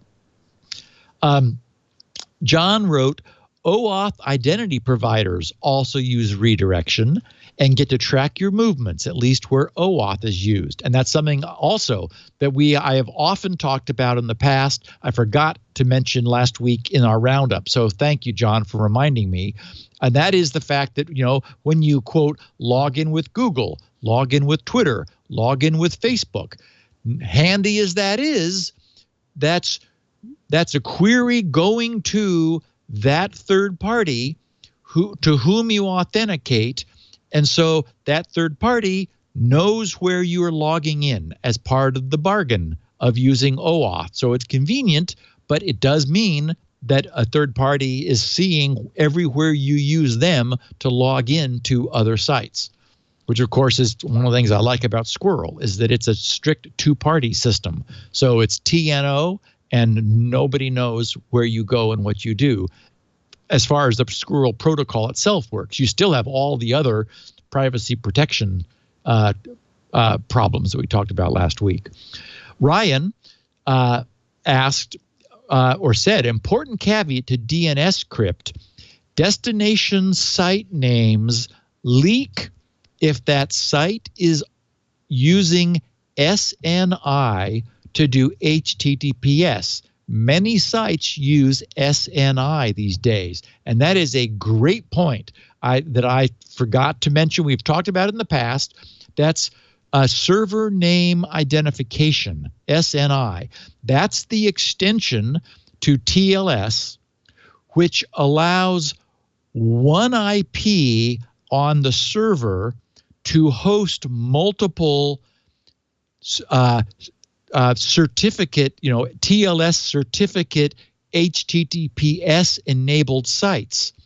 The idea is normally there is a binding between the IP address and a certificate. For example, GRC uses that such that the GRC IP implies the certificate for the site you're visiting. But in hosting providers, for example, you want multiple sites at a single IP just so to save on IPs. So the web browser that understands this SNI extension will add to the client that client hello packet, the first packet that goes out that is not encrypted. It establishes the TLS handshake establishes the encryption channel, but that first packet needs to say, this is the host that I'm looking to connect. So an ISP that was nosy could be capturing the client hello packets and see who you are connecting to, not only at the IP, but use the client hello to disambiguate among the hosts at that IP. So Ryan, great point. Thank you for bringing it up. And there's no way to protect that. That's in the TLS spec, that's in the first packet that goes from the client to the server, which is the way the server knows which certificate to use in responding to the client's hello with its server hello, and goes from there. So that is not masked by the TLS connection. It would be by the VPN carrying that, because the VPN tunnel would be wrapping all of your traffic, including the TLS setup packets. And finally, Malcolm Hannon Smith said in a pair of tweets of SN 607, last week's proactive privacy podcast, it is very important to live test an active VPN with a site like Whoer.net. And Leo, you're going to want to go there. WHO as in who, ER, WHOER.net. And then in his second tweet, VPN testing. He says, I used ProXPN VPN last year. It said the PC was safe, but testing showed my real ISP IP address was visible. This is a cool site. I wasn't aware of it. I checked it out in detail last night. And Leo, there's a button at the bottom for extended information, which you can press. WHOER.net. Go there. You will be surprised. And in fact, I discovered that the WebRTC feature in my browser, my Firefox browser, was leaking my internal LAN IP and a few other bits of information, which WebRT is known to leak. There is a sub-article there. I have a link in the show notes to how to disable WebRTC in various browsers. I'm not using WebRTC for anything. So under Firefox, again, about:config, if you put in media.peerconnection.enabled, and probably you could just put in media.peer, that would be enough to match. you want to turn that to false, then retest again. And sure enough, WebRTC was no longer providing some information I didn't want it to be. But this Hooer.net is wonderful. And it is it's an outfit who is offering their obviously their own VPN service for $5 a month. And I'm sure they passed their own test with flying colors, but they're also allowing you to check your standard connection and your VPN connection. And I would, by all means, recommend it. It's free, and you're going to learn something. So, Malcolm, thank you very much for sharing that with us. And to our listeners, thank you for sharing another podcast with us. Yeah, that's a great site. I'll play with that at home. Yes, yes, yes. Thank you, Stephen. News and feedback. That was a potpourri. And now you smell minty fresh. Yes. We do the show every Tuesday, 1:30 Pacific, 4:30 Eastern. That's 20:30 UTC. If you want to tune in and watch live, and I know a lot of people doing their taxes today in the U.S. are probably listening while they bang their head against their screen. Thanks to Sue, I already have my California rebate check. Nice. So I'm very nice. My refund. Yes, nice. I would be in prison if it weren't for Sue, because I would have really intended to do that, but I just would have not gotten around to it. We do also on-demand versions. So does Steve. Let me point you to Steve first, grc.com. That's his website. It's where you'll find SpinRight, his bread and butter, the world's best hard drive recovery and maintenance utility. You'll also find all the freebies he gives away and this show. In fact, not only the audio of this show, but a great transcript so you can read along, written by a human, so it's not gibberish. It's actually, technically sound. And that makes it also very useful for searching. That Elaine told me last week that one of the reasons her proofreading is such a substantial portion is she goes through and verifies that every single double quote is balanced. Wow. That's amazing. Yeah. Well, it's a work of art. You should check it out. You can also get video as well as audio from our site. We don't have the transcripts. We have video instead. That's twit.tv/SN. All of our shows available on demand at our site, but also wherever you get your favorite podcast. Do subscribe. That way you'll get every single episode of Security Now. We'll be back here next Tuesday. I hope you will too. Thanks for joining us. See you, Steve. Thanks, Leo.